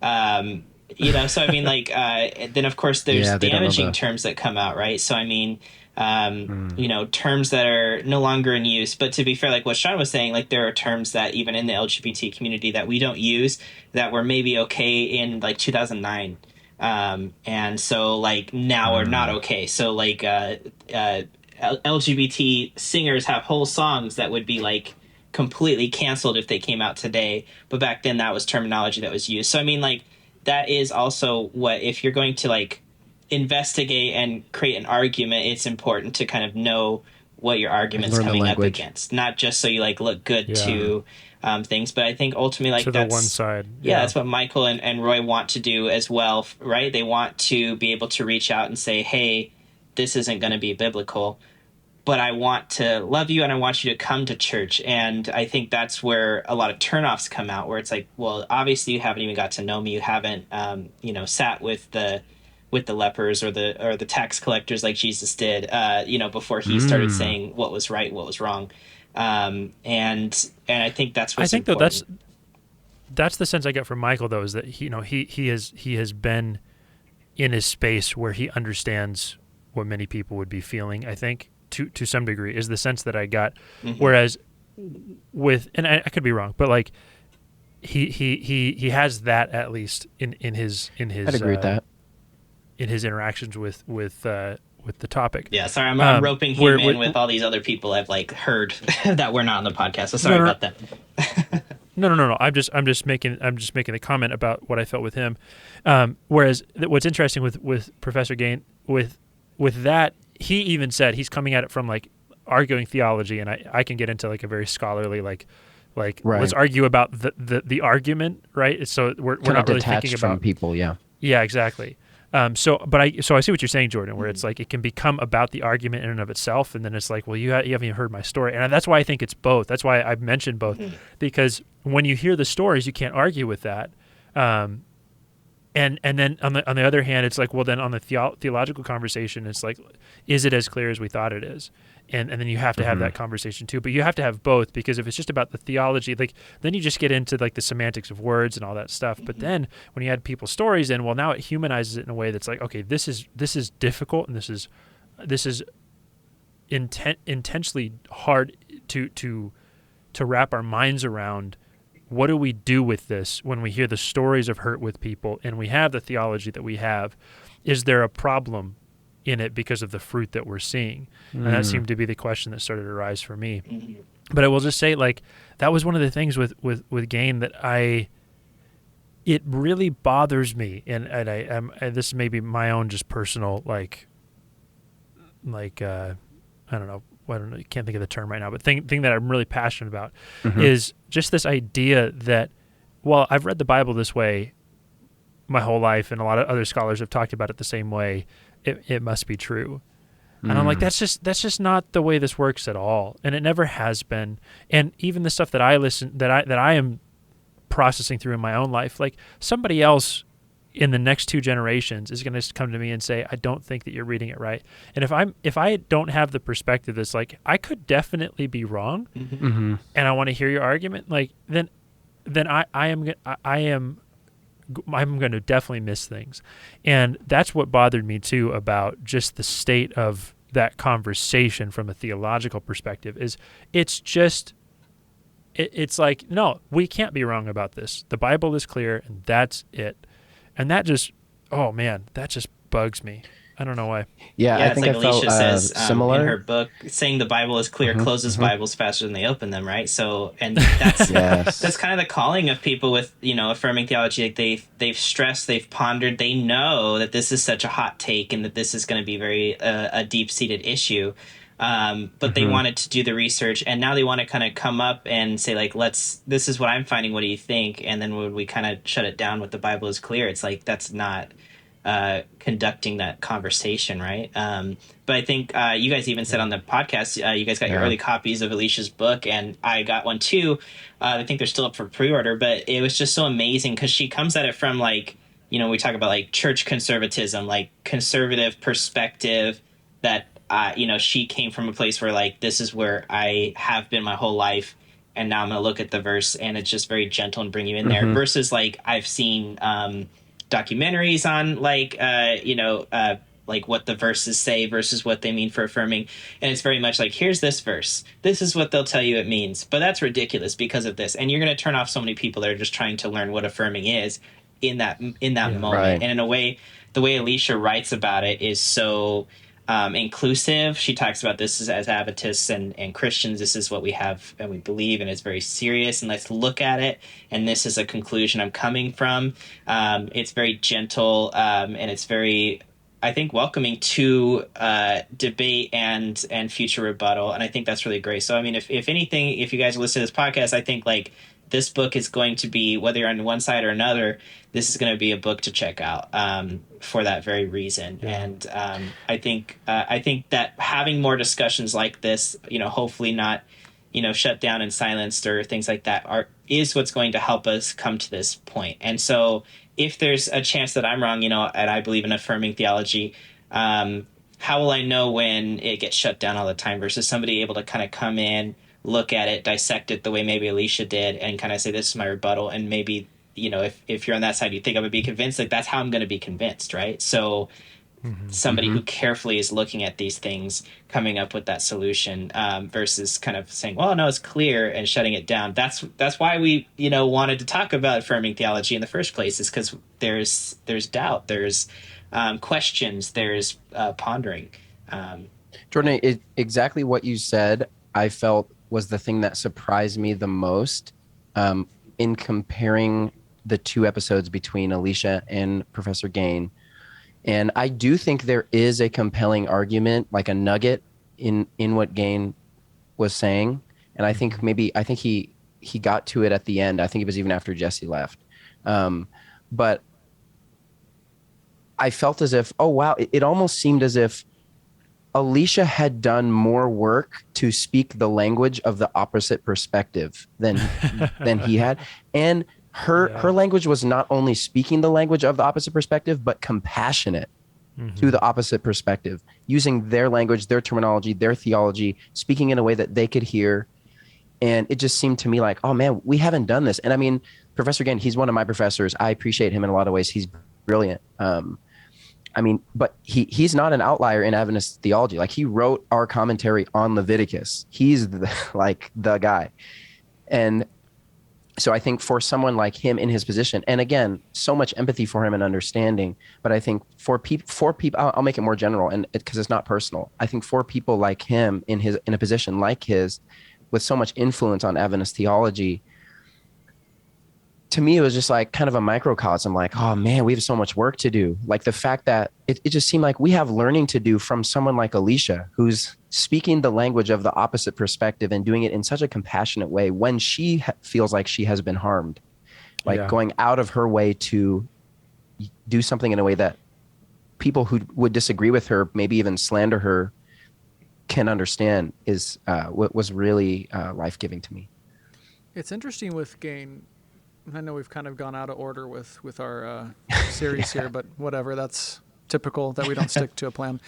Typical. But he did, looking back on it, make some notes, like, because like you said, Jesse, he hasn't really connected with affirming theology in any way too much. With, I guess it sounds like recently, in the last few decades or whatever it may be. I don't know. That's the impression we got from our discussion. Yeah. Mm-hmm. But it did seem interesting that when we brought up certain things, and Jesse, you may have brought it up, just, I'm not going to say Jesse got heated in this episode. Yeah. Well, he wasn't heated, but. Well, yeah, no, but it was intense. It was intense. It was definitely a back and forth. Yeah, it was intense. Sorry, Sean, I wanted to let you fit, but like I was heated because I was less annoyed with his position in Scripture and more just with this, like, what? Like, how have you not engaged with this? That was why I was. Yeah, but what was interesting though is, like, he is in some ways though he described himself as an exegete, and he said, I'm not afraid to go wherever the text leads me. And he did admit there were times that there were things not necessarily related to LGBTQ issues, but things that he would go against our traditional teachings on, right? He talked about meat, and like his quote, like the quote from the episode that I just love is, like, he said, I would more quickly drink a Bud Light than I would eat meat. Like, do you remember that moment where he talked about that? Like, it was just wild. True. It was wild. But he's like, look, wild. I'm not afraid to go against based on what I have seen, what I see from the text. When I look carefully, this is what I see, and I'm okay. And he referenced another piece in, I think, Daniel 9. He never explained it, but he was going into that. And then there was a point, Jesse, where he talked to you about, or you brought up the idea of, like, what do you do with a possibly consensual relationship, monogamous relationship? Like, would you allow for that without sexual intimacy, like the physical act. And he kind of was like, oh, I haven't even thought of that idea, but I guess like when you look at it, there could be room for that. He's like, according to the raw data of the Hebrew, he said there's room for it. And he left it up to you guys at the end. So there were moments like that, right? And again, but like you said, Jesse, there needs to be that space for people like him, hopefully to explore Alicia and other people that are doing that, to really see what they would reflect on that, to get more meat from their response. But it's interesting that he did like notice, like, oh, there is something interesting here that I hadn't thought about before. I think it's just a thing I've experienced several times in talking with people who are in scholarly positions, where I'm like, I'm just kind of surprised because what they're teaching is taught with certainty, most of it, right? Yeah. Or at least a level of it. And they come across as these people who have, they're well studied. If they're qualified to write on it, they must have engaged with all of these different things. And then you talk with them and you're like, oh, so you actually haven't thought of like some of the most important pieces of this? That's not fun to find out because you're supposed to be the person who has thought through all this stuff. And I think that's just a thing that I've run into a few times, and I think I've just become very frustrated by that. But what you're saying is true. Like he did look at some of those different things and was willing to within context be open to different things. But at the same time, it was the similar thing that Alicia pointed out, that others have pointed out, that it's just this whole text is clear thing. And it's because the Bible clearly says, man should not, I don't even think it says lay with another man. But then what's funny is, okay, so my entire life, I grew up thinking the Bible is clear on homosexuality. And then I read through it and I realize, I think didn't we just figure this out? Like the Bible only references female to female relationships or sexual intercourse or sex at all, like once out of the 6 different mentions of it all. So which is really funny because you're taught like, oh, well, the Old Testament says this stuff, and you're like, oh, so it's just really specific about men with men. So like women with women are good in the Old Testament, right? So that's specific fine. that we only need a couple verses. But I think it's like what Alicia was talking about, as she has in the book a little bit more too.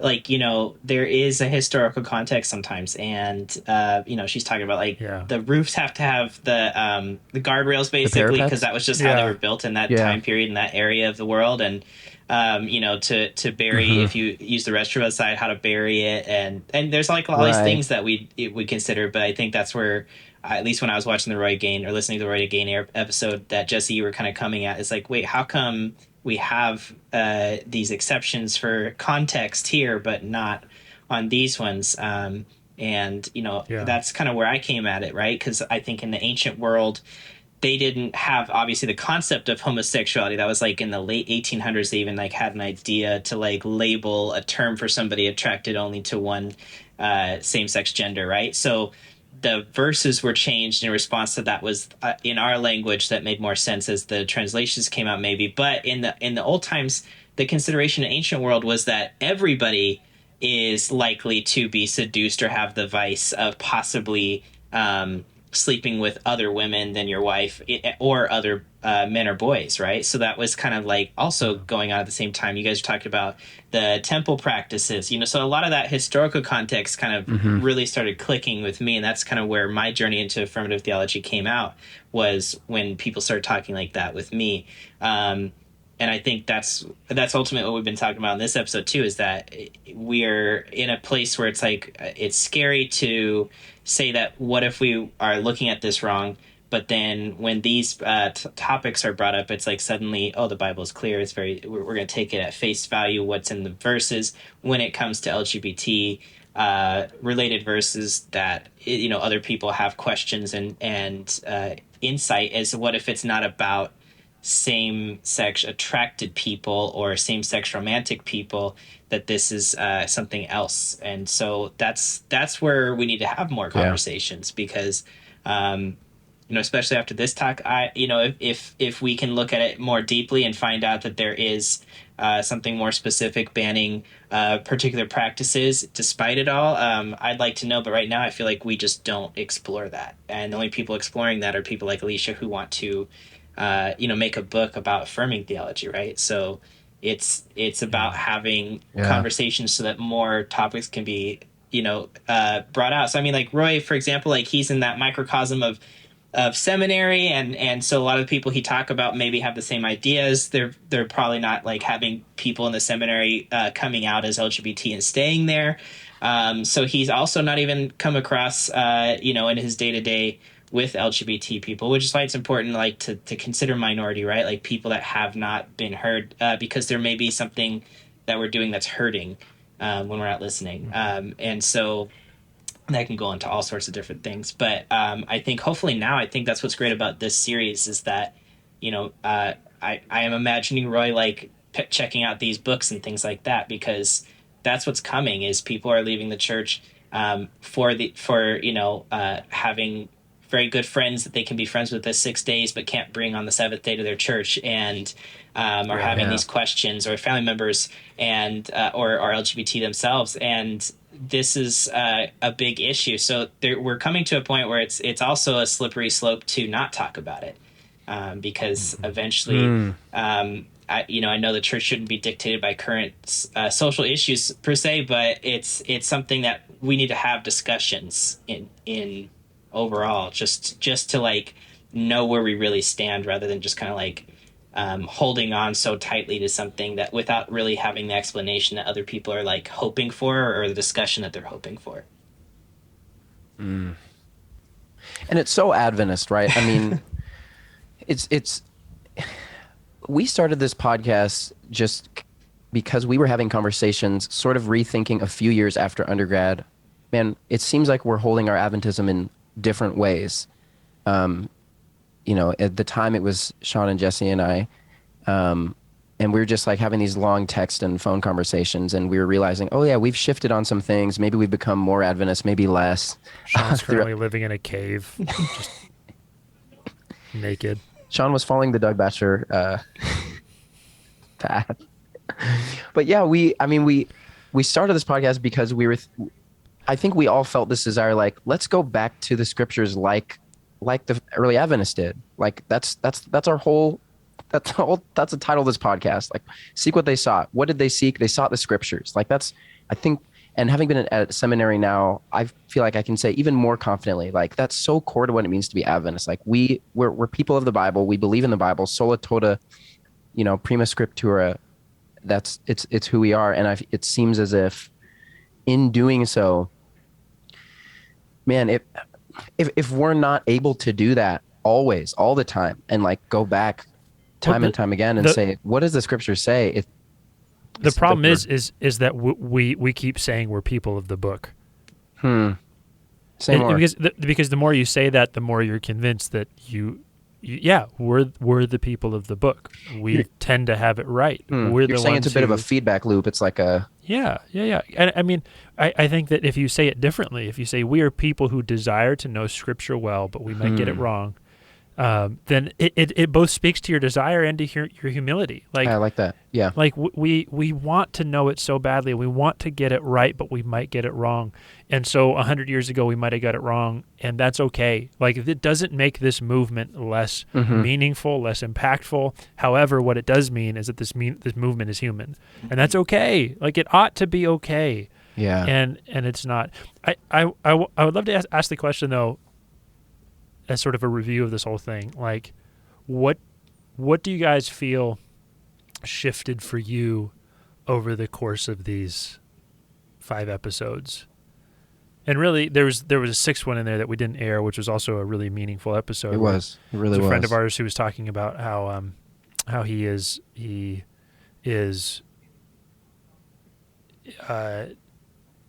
can't see Scripture any differently than he needs to be celibate, but doesn't put that on other people. And that was a really meaningful. He's a very wise man, and that was a great conversation. But as you listen to these last 5 episodes, at least, what changed for you listening. I think, my reservation about even doing this series, and we've been talking about this forever, Jordan brought up since season 1. It's not like we've ignored this idea. We knew that this was a series that had to happen because it's an important topic within our church, within Christianity. And for me, it ultimately got to, it started with, man, how do we do this in an actually good way? It just seems like we're going to crash and burn. Like, who are we, right? Kind of imposter syndrome. Like, why should we have a platform to talk about such a weighty issue when this hasn't been our life experience, number one? And we're also not the seminary professors to really exegete in a way that, the higher ups of our church would be like, oh, you did this justice with the way that you spoke and did Bible study and how you went through. I went through those. At least I'll just speak for myself. I went through that mindset of, who are we to talk about it? But what shifted for me was as we're going through, it's like, this is what needs to happen more. We need to see this conversation happen on both sides where we're just talking about it. And it's okay at the end if, we're not necessarily fighting about things, but we didn't conclude the same way with every single person that we spoke to. And we didn't agree with every single thing, and yet we still had the conversation. And I would say every single one of our conversations was good. We may ultimately agree with one or the other more, but I would say each one was good and necessary. And they kind of all make up puzzle pieces of the current state of our church. And we just need to be honest and open about that fact. And even though earlier on I said that we, the fear is relativism, like, oh, if we, just go in all these different directions with conclusions, then we get nowhere. I think actually the opposite is true. The more we discuss these things, it focuses us in on what we really believe in, and it leaves room for us to evolve scripturally and spiritually in a much bigger way than if we just say that the Bible is clear. And when we say the Bible is clear, when we say we know what the Bible says, we're saying we know what my Bible says. And when I say my Bible, it's what I think the Bible says. Right. So when we say we're people of the book, like Anthony, you said, we're really just saying, we're people of the way I view this book, or the way I read into the book, versus what it's actually possibly saying. And so, again, we got the clear word, guys. The clear word. That's right. So it's all just, for me, that's a long story long. That's my way of saying, this has helped me see, we need to, as Adventist professionals, as leaders, be having these conversations on both sides more and more to actually make progress on this. And I really hope and pray that the leaders of our church will create spaces for this more. Jordan, I'm glad that they let you speak at Called. I really hope it's not an outlier. I hope it's the beginning of something more. Here's the thing. That's what we call nepotism. It is true. I said that there. I said that on the Call panel. Oh, did you? That's an Adventist bedrock too. That's a cornerstone of Adventism. Is nepotism. It is. That could be its own that could be its own. All this guy's its own episode. Oh, true. But Anthony, that's what Anthony says. We should do an episode on that. Yeah, that is what I say. Worth an episode. That's the one. There's just so many lists of things where I'm like, that's worth an episode. Spaghetti, that's worth an episode. Spaghetti. Adventist spaghetti. But really, I can't say that I have 100% figured out this issue for myself. There's so much I still want to explore. I saw pieces of what Professor Gain talked about. I'm like, I need to look at that more carefully. I need to understand your perspective and respect the fact that you have so many years of experience with the Bible, while also seeing, Jesse, what you've talked about, which is that there's more to see too. And Alicia, there's things that I have never thought about and never considered, with the years at, taking Bible classes and reading the Bible myself, that I just haven't seen. And I have to realize that I need to go through that. And so there's more to explore. It's not clear enough in the Bible to say that we shut down one side or the other. Like, we need to continue this. It's not that black and white with this issue. Eric, what changed for you? I was thinking about that. Honestly, like before we started this series, I was not like super excited for it. I think partly because I've never had a that's part of it. Yeah, sure. I've never had a need to quote unquote figure out the gay issue because I've never had any super close friends that were gay. Jordan, we're friends, but we're not super close friends. Yet. At least he's honest. Yet. Yeah. What do you mean? We've played Mario Kart together. That's all you need to say that true. we're close. That's true. the closest bond you can have. After you play Baby Park together 7 times, That's you're blood so true. brothers. That's the way it works. After you have collectively hit each other with blue shells One and more round. ruined Park. each other's race. One more round. Changes you. That's a band of brothers. One for all the marbles. I think partly hearing all these stories from people and their journeys has definitely made me care more about the issue. That's one of the big things that changed for me, I think, is I care a lot more about it now than I did before. I think part of that is, intentionally listening to people tell their stories and, just taking it all in with humbleness. And that's also something that struck me from kind of almost all the stories we heard was the sincerity in the spiritual journeys of everyone. Jordan included, like everyone just talking about how essentially pleading and praying and trying to like have God take this from them. It's not like none of the people we talked to were just looking for an excuse to let them be gay. I think the level that they like have wrestled with scripture, and Alicia's affirming theology and the book was helpful, and just like this is a sincere desire to like follow God, not just do what feels right. Because I think before that's kind of how it always seemed like. I'm like, well, the Bible is pretty clear, right? And it's like, how do you balance those two things? But I think they're really, one of my takeaways is I think there definitely does need to be more room for discussion in the church. I think there's some things that are more clear, right and wrong, but I don't know how you can really sincerely like look at the Bible in depth and say confidently that a committed homosexual relationship is sinful. I think if you're really like honest with yourself and you dive into it, I think most of God's laws are they logically make moral sense. There's a reason why like God has this law, and outside of like some on the face Bible text, like I don't see how you can say a committed homosexual relationship is like morally wrong, unless you have some text saying telling you that it's wrong. You know what I'm saying?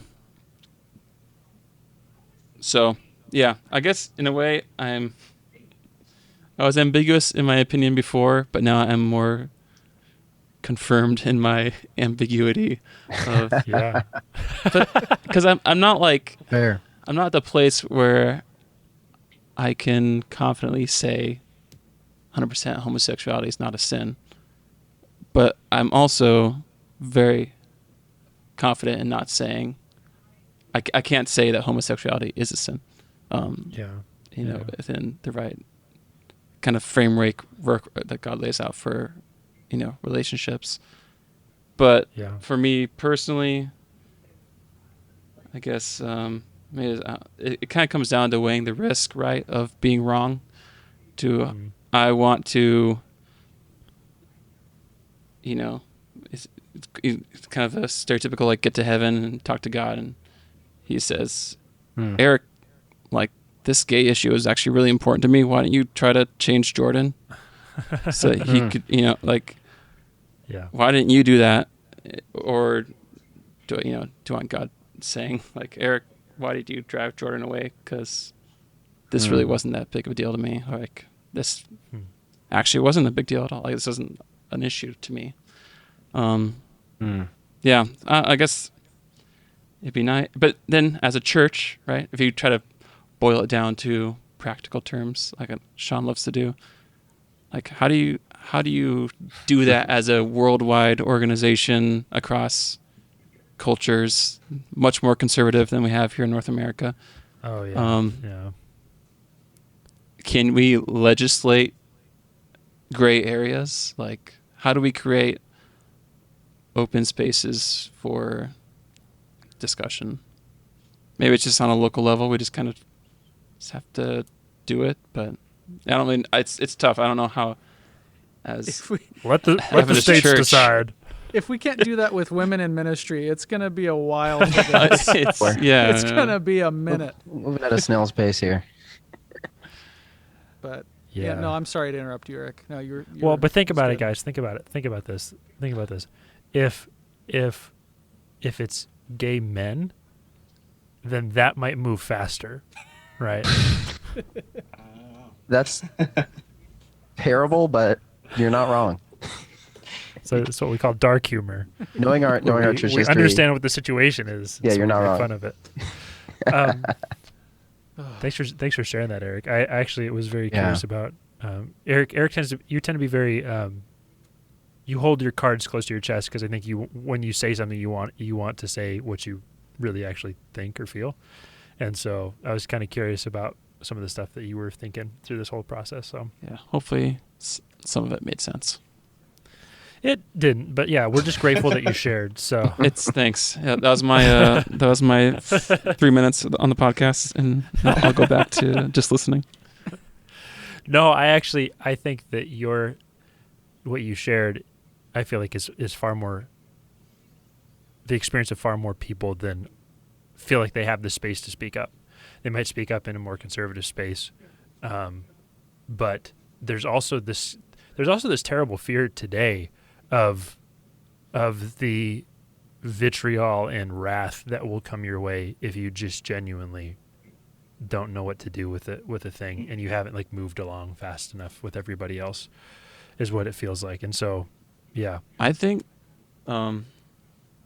it's just so important that we like can accept that sometimes we don't know, like and being able to say like I don't know is when you don't know is like so important. And I guess I feel strongly like now more than before like this is one of those issues like we just don't know. And I wish maybe as a church we could just say that like we don't know, and it's not really our place to be judged, like that's God's job. So just imagine Adventist.org has that issue. Like it's got all like the Q&A questions for common, Adventist beliefs. What do we believe in this? We just don't know. Like we don't know. It's like It's just three words. We don't know. That's just it. That like. It's just the emoji. It's the emoji of the shoulder hands shrug. in the air, just like don't know. I don't know. Little audio clip. I don't know. Gumga. That's all I've ever hoped for was that emoji on the website. So good. Jordan, what do you feel like shifted for you? I think you were kind of already shared a little bit. Yeah, no, I mean, absolutely. I think because I come from that other side, right? Like, I'm just like, okay, well, I've spent so much time developing and working on this, even in my like theoretical in season 1 when I'm like asking what you guys think about doing an episode, like I've always thought about like coming on, and that was my biggest thing was like, but I'm not a theologian, so I don't feel qualified. I'd have to do like 3 times the research to probably keep up and try to defend everything I've learned about any affirmative theology before I come on. So I think it's really great that we had like I said, theologians and people who work in the ministries that they work in to kind of talk about it, as well as like not just talking about us LGBT, but talking with us, like having me on, having people identify in the LGBT sphere on, because that was what was important. And so that's why it was so big for me. I was like, oh my goodness, the first episode's going to be this person that does conversion therapy. And I was like listening to Anthony talk about like, we're going to, we ask just, to be graceful and to use intentional listening. And I absolutely did that. And I grew so much more out of that. And of course, I just want to say Michael Garducci's Coming Out Ministries is not a conversion therapy. He did say that on the podcast, but that was my example of what I was thinking. And I wouldn't know that had I not like chosen to listen, had I just like kind of picked and chose and said, okay, I'm only going to listen to like Kendra and Alicia, for example. I wouldn't know what I could learn, because I think it's important to like learn from everybody. It's been really interesting to me, like listening to you guys even talking on the podcast in your interviews, and I can see how the interviews affect you and your thinking. Especially when Alicia and her book came across, I could see that like, okay, I have some inquiries and questions and new thought processes, and these are things where it's like. We've also talked about like, Kendra saying Spectrum got banned from Called, and Alicia had to step down, and Jay had to step down, or else he might be fired. Like these are things where this is really heavy stuff to even talk about, and you guys are so brave. I mean, you guys work in the Adventist world. I mean, I don't, so I can say what I want, right? Because it's like I can go to church, and it's like, okay, I don't get fired from here, right? You guys are taking risks to even talk about this. I think you guys did it in such a special way, because you're not out here like saying like, no, everybody needs to change. You're saying like, these are questions that I now have. I'm not 100% on one side or the other, but ultimately this is about love. This is about growing, and I think that's what I've learned out of this. That it took me a long time to even get to the affirming place that I'm at now.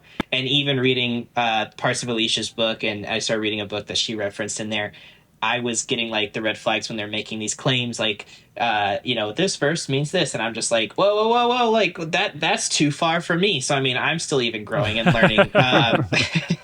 And that was more in, I was reading God and the Gay Christian by Michael Vine, and she referenced him. So I popped his in on an audiobook in the car. But yeah, so I mean, I'm still growing, and it makes me think like how long it took me to even, I had to come out just for my own sake, and then it still took me a while to like grow and learn and understand as far as I do.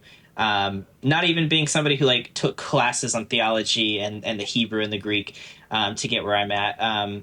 But now this is like opening up avenues, not just for gay people. It's on us to like figure it out, but for other people to kind of talk about, to think about. That's what our Called panel was really doing, was calling out to pastors who are shepherding their flock of their church members, to kind of start thinking about these things, because it is happening all around us. It is deeper, and but because of listening to all sides, it makes you a better person, I think, because I could very easily be like, oh, Roy Gain wrote that article that I didn't like, I'm not gonna listen to him. I wouldn't have listened. I wouldn't have gained the knowledge I did.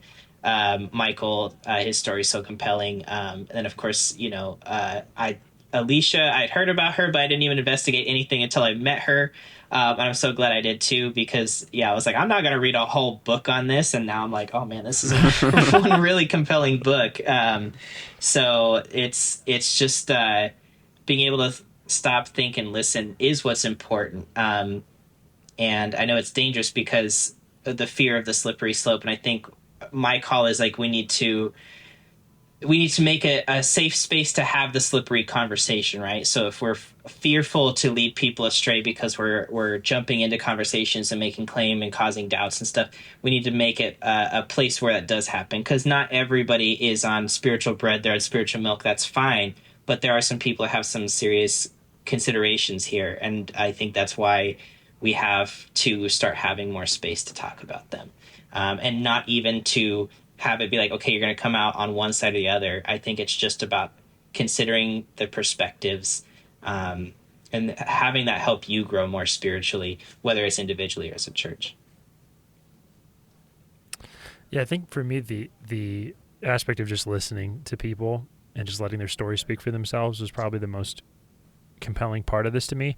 I mean, I've listened to stories of people that I've been friends with or come in contact with who identify as part of the queer community, and I mean, that had already been starting in my life, but I mean, it's just one of those things that I've said this several times. You just can't argue with someone's story. I mean, you may argue with how they reacted to something or something like that, but even then, it's like you're not in their shoes. And especially what Eric said, this feeling of like when people are especially for me in the Christian world, it's like when you see that people are genuinely seeking God with all of their life and have been for a long time, and then when they feel the most at peace is when they're just like, yeah, God, I'm gay. And then they realize that all along God was just like, yeah, and I love you that way.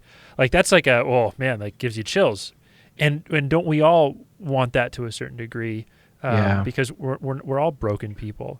Now, granted, I think that there's this space of, and I think there always needs to be a conversation about what is love truly, because we might say, well, it's loving to just accept people as they are, and it's like, well, it's not in every case, and it's loving to accept, it's loving to love someone, but what does that look like? And is it sometimes being harsh and saying, like, no, you can't do that harmful thing to yourself or to me, and have us maintain a relationship that's all good and fine. Like we need those spaces too, and that's part of love.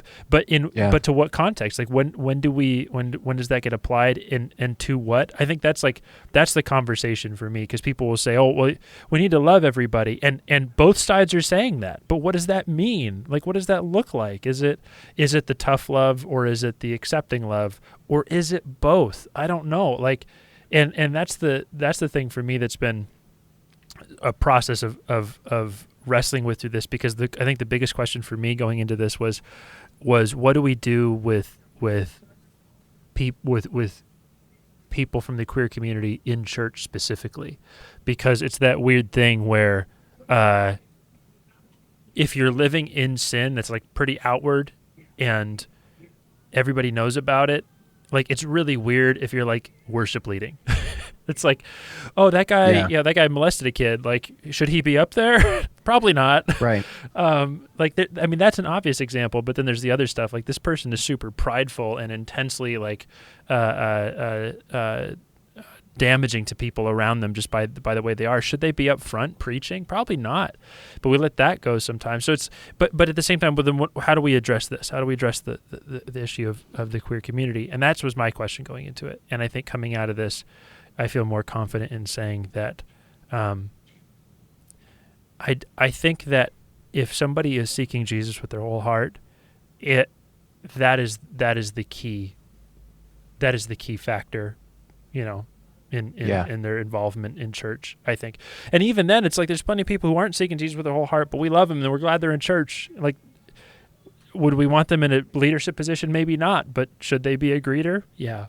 It's like I don't know if judging the are they gay or not is the real thing.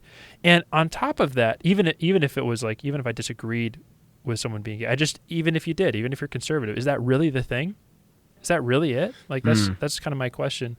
But I think even more so, the thing that has been most convincing actually isn't even really part of this series.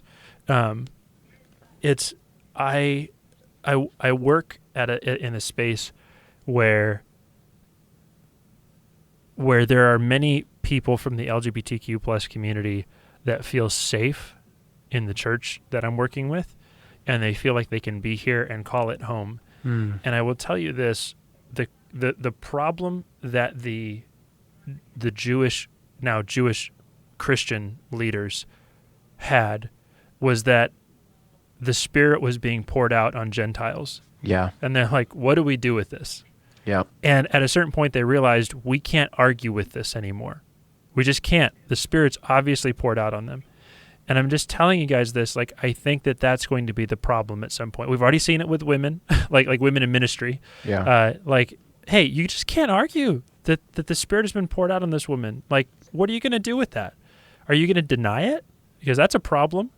And I think that the church is going to run into the same problem with people from the queer community. There's going to be more and more people that it's obvious the Spirit of God has been poured out in their life.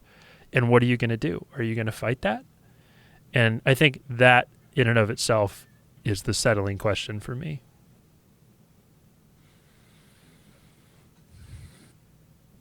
Yeah, I resonate with a lot of what every one of you guys has said. But Anthony's going to tell us about his wrath and righteous fury against the gays. Devil's advocate. Here we go. Me. So to play devil's advocate, no, yeah, you guys know I tend to be long-winded. I'll keep it short. I think all the episodes were super life-giving.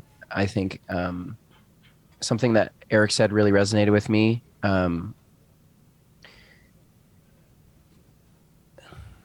Actually, before I say that, I also really appreciated just being able to listen to everyone, to the stories of everyone. There's something powerful, I think, that happens when you just listen to someone's story and you're not trying to make them fit into a mold you had already created. You're not trying to force them into your framework, but you're letting them expand your world.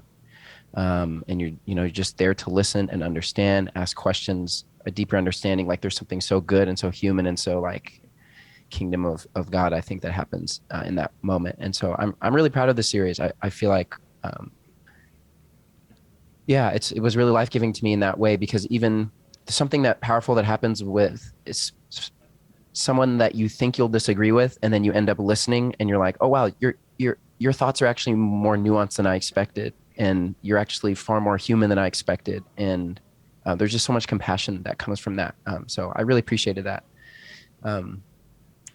To something that Eric had said, this is how I feel. I feel as if, and Jesse, you had brought this up in the interview with Professor Gain, like there always seems to be in Scripture, there seems to almost always, 99% of the time, there seems to be a clear line that we can draw in almost every issue the Bible talks about, where we can see, oh, God's way is more life-giving. Oh, God's way is better. Oh, there seems to be that God, it seems that God has made it clear for us. Almost every time when we look at God's way, oh, this way is clearly better, more healthy, more life-giving, leads to more joy, leads to more human flourishing, like sets us free in some way. And Gain's argument on this issue is we don't need to always know God's reasoning, that sometimes God's reasoning is hidden from us and is higher than us. And I agree with that. I actually think that that's really compelling. I think that's really powerful and strong. And I think that that's true. Like God's ways are higher, and some of his ways are unknowable. And some of the things he calls us to are like, we don't have to understand, like Abraham, God calling Abraham to go to a place he didn't know, God calling Abraham, sacrifice your son. Like so many of these things that like seem to not make sense to us in our limited perspective. However, to me, it seems as if the fruit that the church has wrought over so many years on this issue, taking that stance for this specific issue, that God's ways, that we don't need to understand God's reasoning, it seems that it almost always leads to damage for people. Almost every time seems to be damaging to people and isn't more life-giving. And so to me, that I feel a deep sense of cognitive dissonance, I think, on this issue.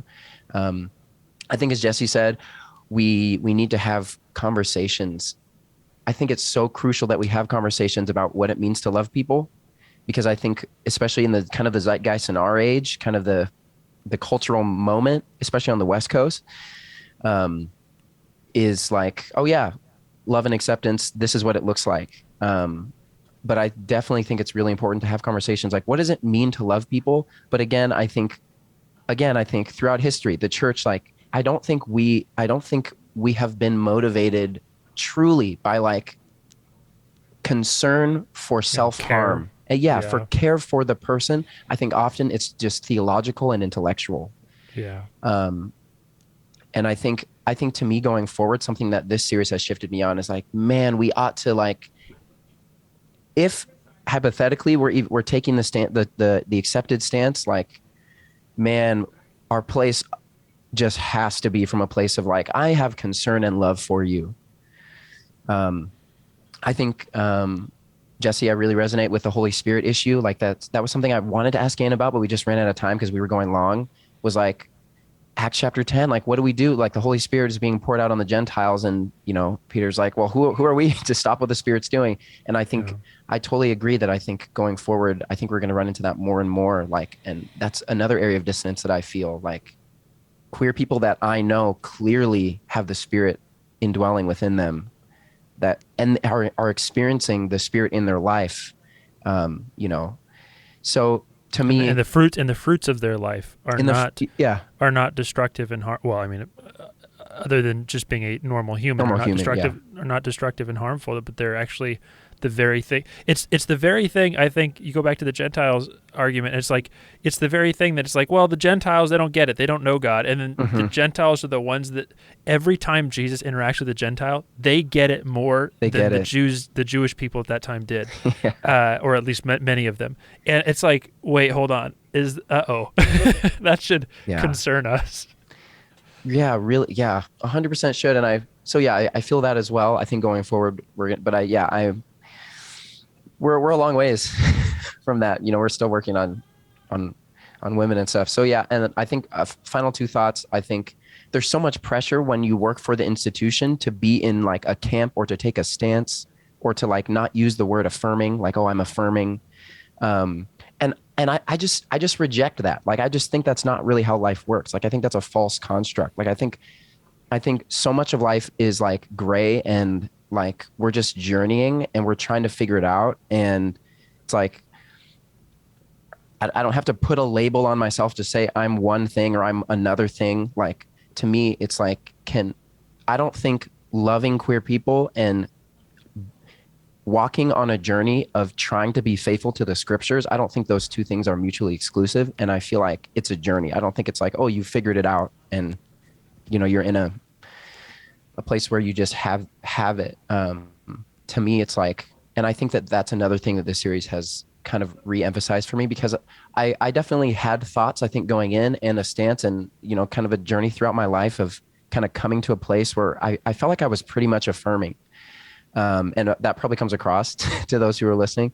And I mean, all you guys know this already, but when I came to seminary, I feel like I sort of said to myself, okay, I'm going to drop all my presuppositions again and start over and just sort of like look at the text again. And this series has been part of that. And I don't think I've figured it out, but I think some key pieces have moved in, and some of the things I've said, I think are some key pieces. But I think a big part of that is like, man, I just don't think those things are mutually exclusive. Like, I want to be an advocate for Adventism to have room for liminal theological spaces, like that we can actually be in the in-between and not know, kind of like what you guys have been saying, like what Eric had said. Like, there's so much freedom, I think, and power and such a release of control that comes with like, oh, like we just don't know. But we're committed to the journey of trying to be faithful. So I think that's kind of where I land at the end of this, is like, I feel like I'm even more committed before to be committed to the journey of seeking the scriptures. I resonate with what you said, Jesse. Like, if someone is seeking Jesus, if they're seeking the transformation of the Holy Spirit in their life, which I think every queer person who we interviewed on the series seems to be in that space. Like, to me, like, I'm committed to journeying with them. So I think that's kind of where I land. And on top of that, like, if we're going to even talk about it as a sin, like, I think there's plenty of things that, I mean, this may be controversial to some people, but alcohol is a sin to some people. It just is. It's not a sin scripturally, but it's a sin to some people. Sex is the same thing. And there's all sorts of stuff. And to even have that level of a perspective that, like, there's the possibility of this space where it's like homosexuality or being part of the LGBTQ plus community might be a sin to some people. That's where I think we may get into with someone like Michael Carducci. And I'm not sold on this or anything. I'm just, there may be that reality, and it's just not for others. And the hard part about that, though, you're is saying that for him and his experience and his journey with God, to live his life in that way maybe a sin for him in his experience. It's sort of what Jordan was saying, was where celibacy might be the way, because anything in the realm of sexuality is a really dangerous space for somebody to get into. It's the same thing like with alcohol. It's like, many people can be social drinkers, but some people just can't, because they take one sip and it leads to the next one, the next one, the next one, until it's destructive. Like, I don't know. I'm not sold on the idea. I'm just saying that we couldn't, like, part of the way, the part of what's scary about that for us is the fact that it's not black or white, and we can't say one way or the other, and then we leave it up to people. And I think to some degree, isn't that what we have to do on some of these things? Not everything. Like, it can't just be whatever the heck anybody wants all the time. But on some of this stuff, it's like, I think that people who are genuinely seeking Jesus, and even those who aren't, I think that the Spirit speaks to us, and we know when we're doing something that's out of line with what God is calling us into and what He's not. And I think that's a space that we don't. I will say it for myself. I think I struggle to trust people with their own spiritual journey, and I think it's a thing that many of us in the Christian world struggle with, because there's an element of lack of control that is pretty terrifying in that. And I'm not saying I have a solution for that. I'm just I think that's part of the thing that I feel. Yeah, we don't have time to discuss that conclusion, Jesse. Because that could open a whole other thing where. Again, I'm not saying I agree or disagree. I'm just saying the fact of the matter of your conclusion is not ingrained in Adventist identity. I would say the ingrained, larger, traditional Adventist identity would be, no, we don't trust people with what to do with that. Like we would use the verses, your thoughts are not my thoughts, your ways are not my ways, as an idea like, our works are filthy rags. Like, just this idea that my inherent decision-making, whether I think I'm doing the right thing or not, is not the heart is deceptive. The test, right? The heart is deceptive. So even if I think I'm a good person and I'm doing the right thing, I could be deceived right now, and I could be doing the wrong thing. So I don't think we have time to fully, dig into that at this stage. But I'm just saying again, that's kind of the counter to what you're concluding. Well, when you say like the heart is deceptive and all that stuff, it's like it's true, but also when you pretty much cut off that whole side of you, that is the emotive, like, feeling space that you have, you're cutting off half of your body that God made, that He made. And I'm not arguing against you. I'm just against what you in response to the argument that you're bringing up from a different perspective. Like, that's a piece that I think I am most vulnerable with God in that space of just like my feelings and my inner self and my heart. And I could tell you pretty clearly the stuff that I think is harmful and destructive to me. That isn't just like my own opinion, but also like what I feel like the Spirit is impressing me on.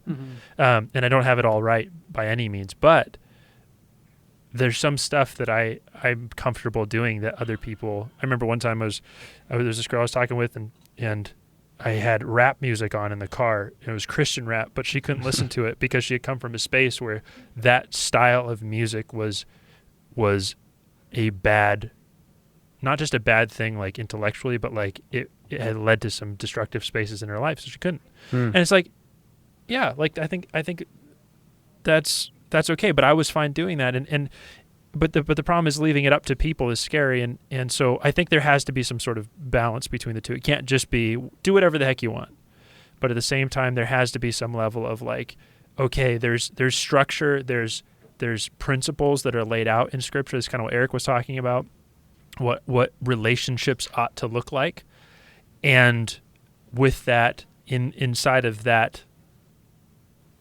sort of those boundaries that are good for us, it's between you and the Lord.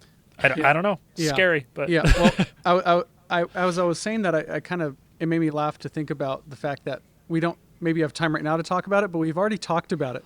We've actually have 2 episodes that all of you right after listening to this should go back to, Spirit versus Truth, and then you and Anthony talked about intellectual arrogance. Like, we kind of touch on this concept in a big picture way from the past. So that's where that's a small piece of that.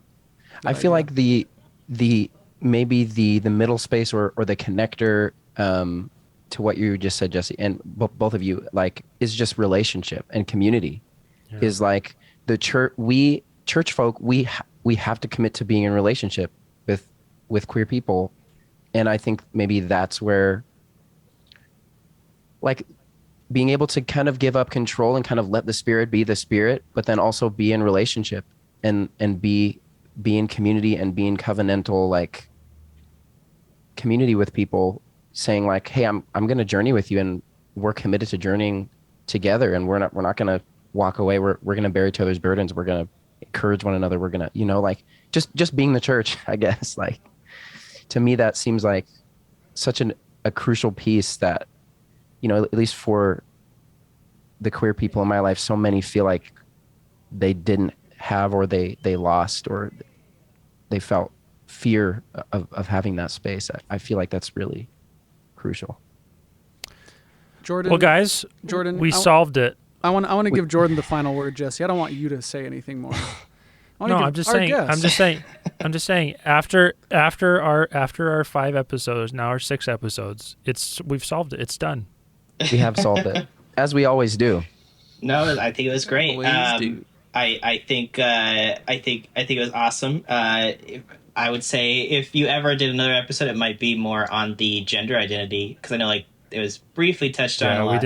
But I think, we didn't touch on it. Go deep there. Yeah, but that's a whole other, it's like part of our community, but it's also it's another factor. So I totally get that, so maybe someday. But no, I think this was just so, like you guys said, like, each episode gave life in some way.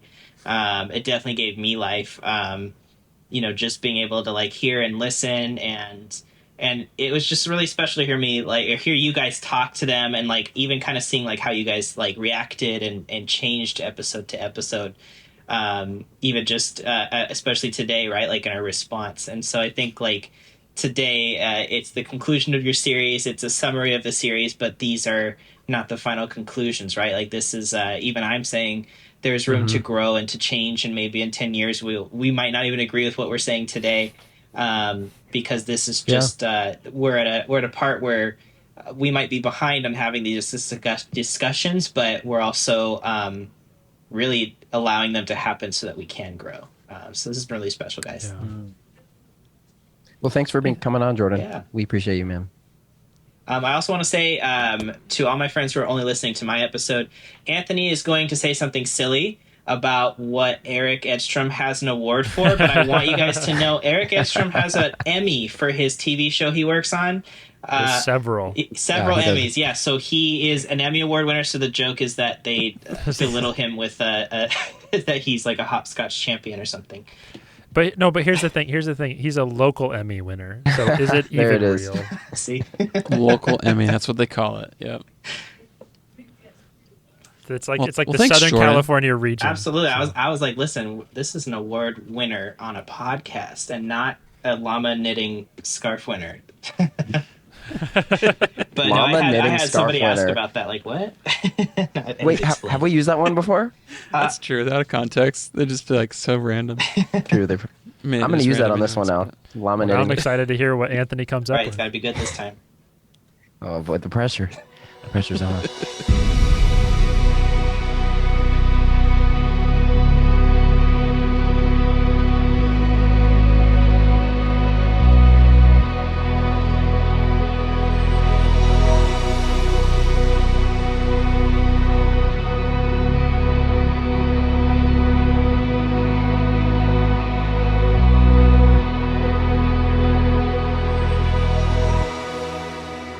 All right. Well, thank you guys so much for listening to another episode of Seeking What They Sought. We just want to thank you guys once again for powering through season 4. We are almost at the end now. I believe we have only 1, maybe 2 episodes left. But we're just super grateful for the support and for you guys listening. Now, before we quit, just want to spend a moment to thank our producer, Eric Edstrom, who is incredible. I recently got wind of the fact that Eric won the Norwegian cabbage bed competition. Now, this competition is an interesting one. Apparently, the competition entails a human being sleeping on a bed of cabbage for as many nights as they can before giving up. And Eric was able to sleep on this bed of cabbage for 18 consecutive days before throwing in the towel. Wow, Eric, we don't know how you do it. Incredible. So we're going to have to carry forward, and we'll see you guys next time.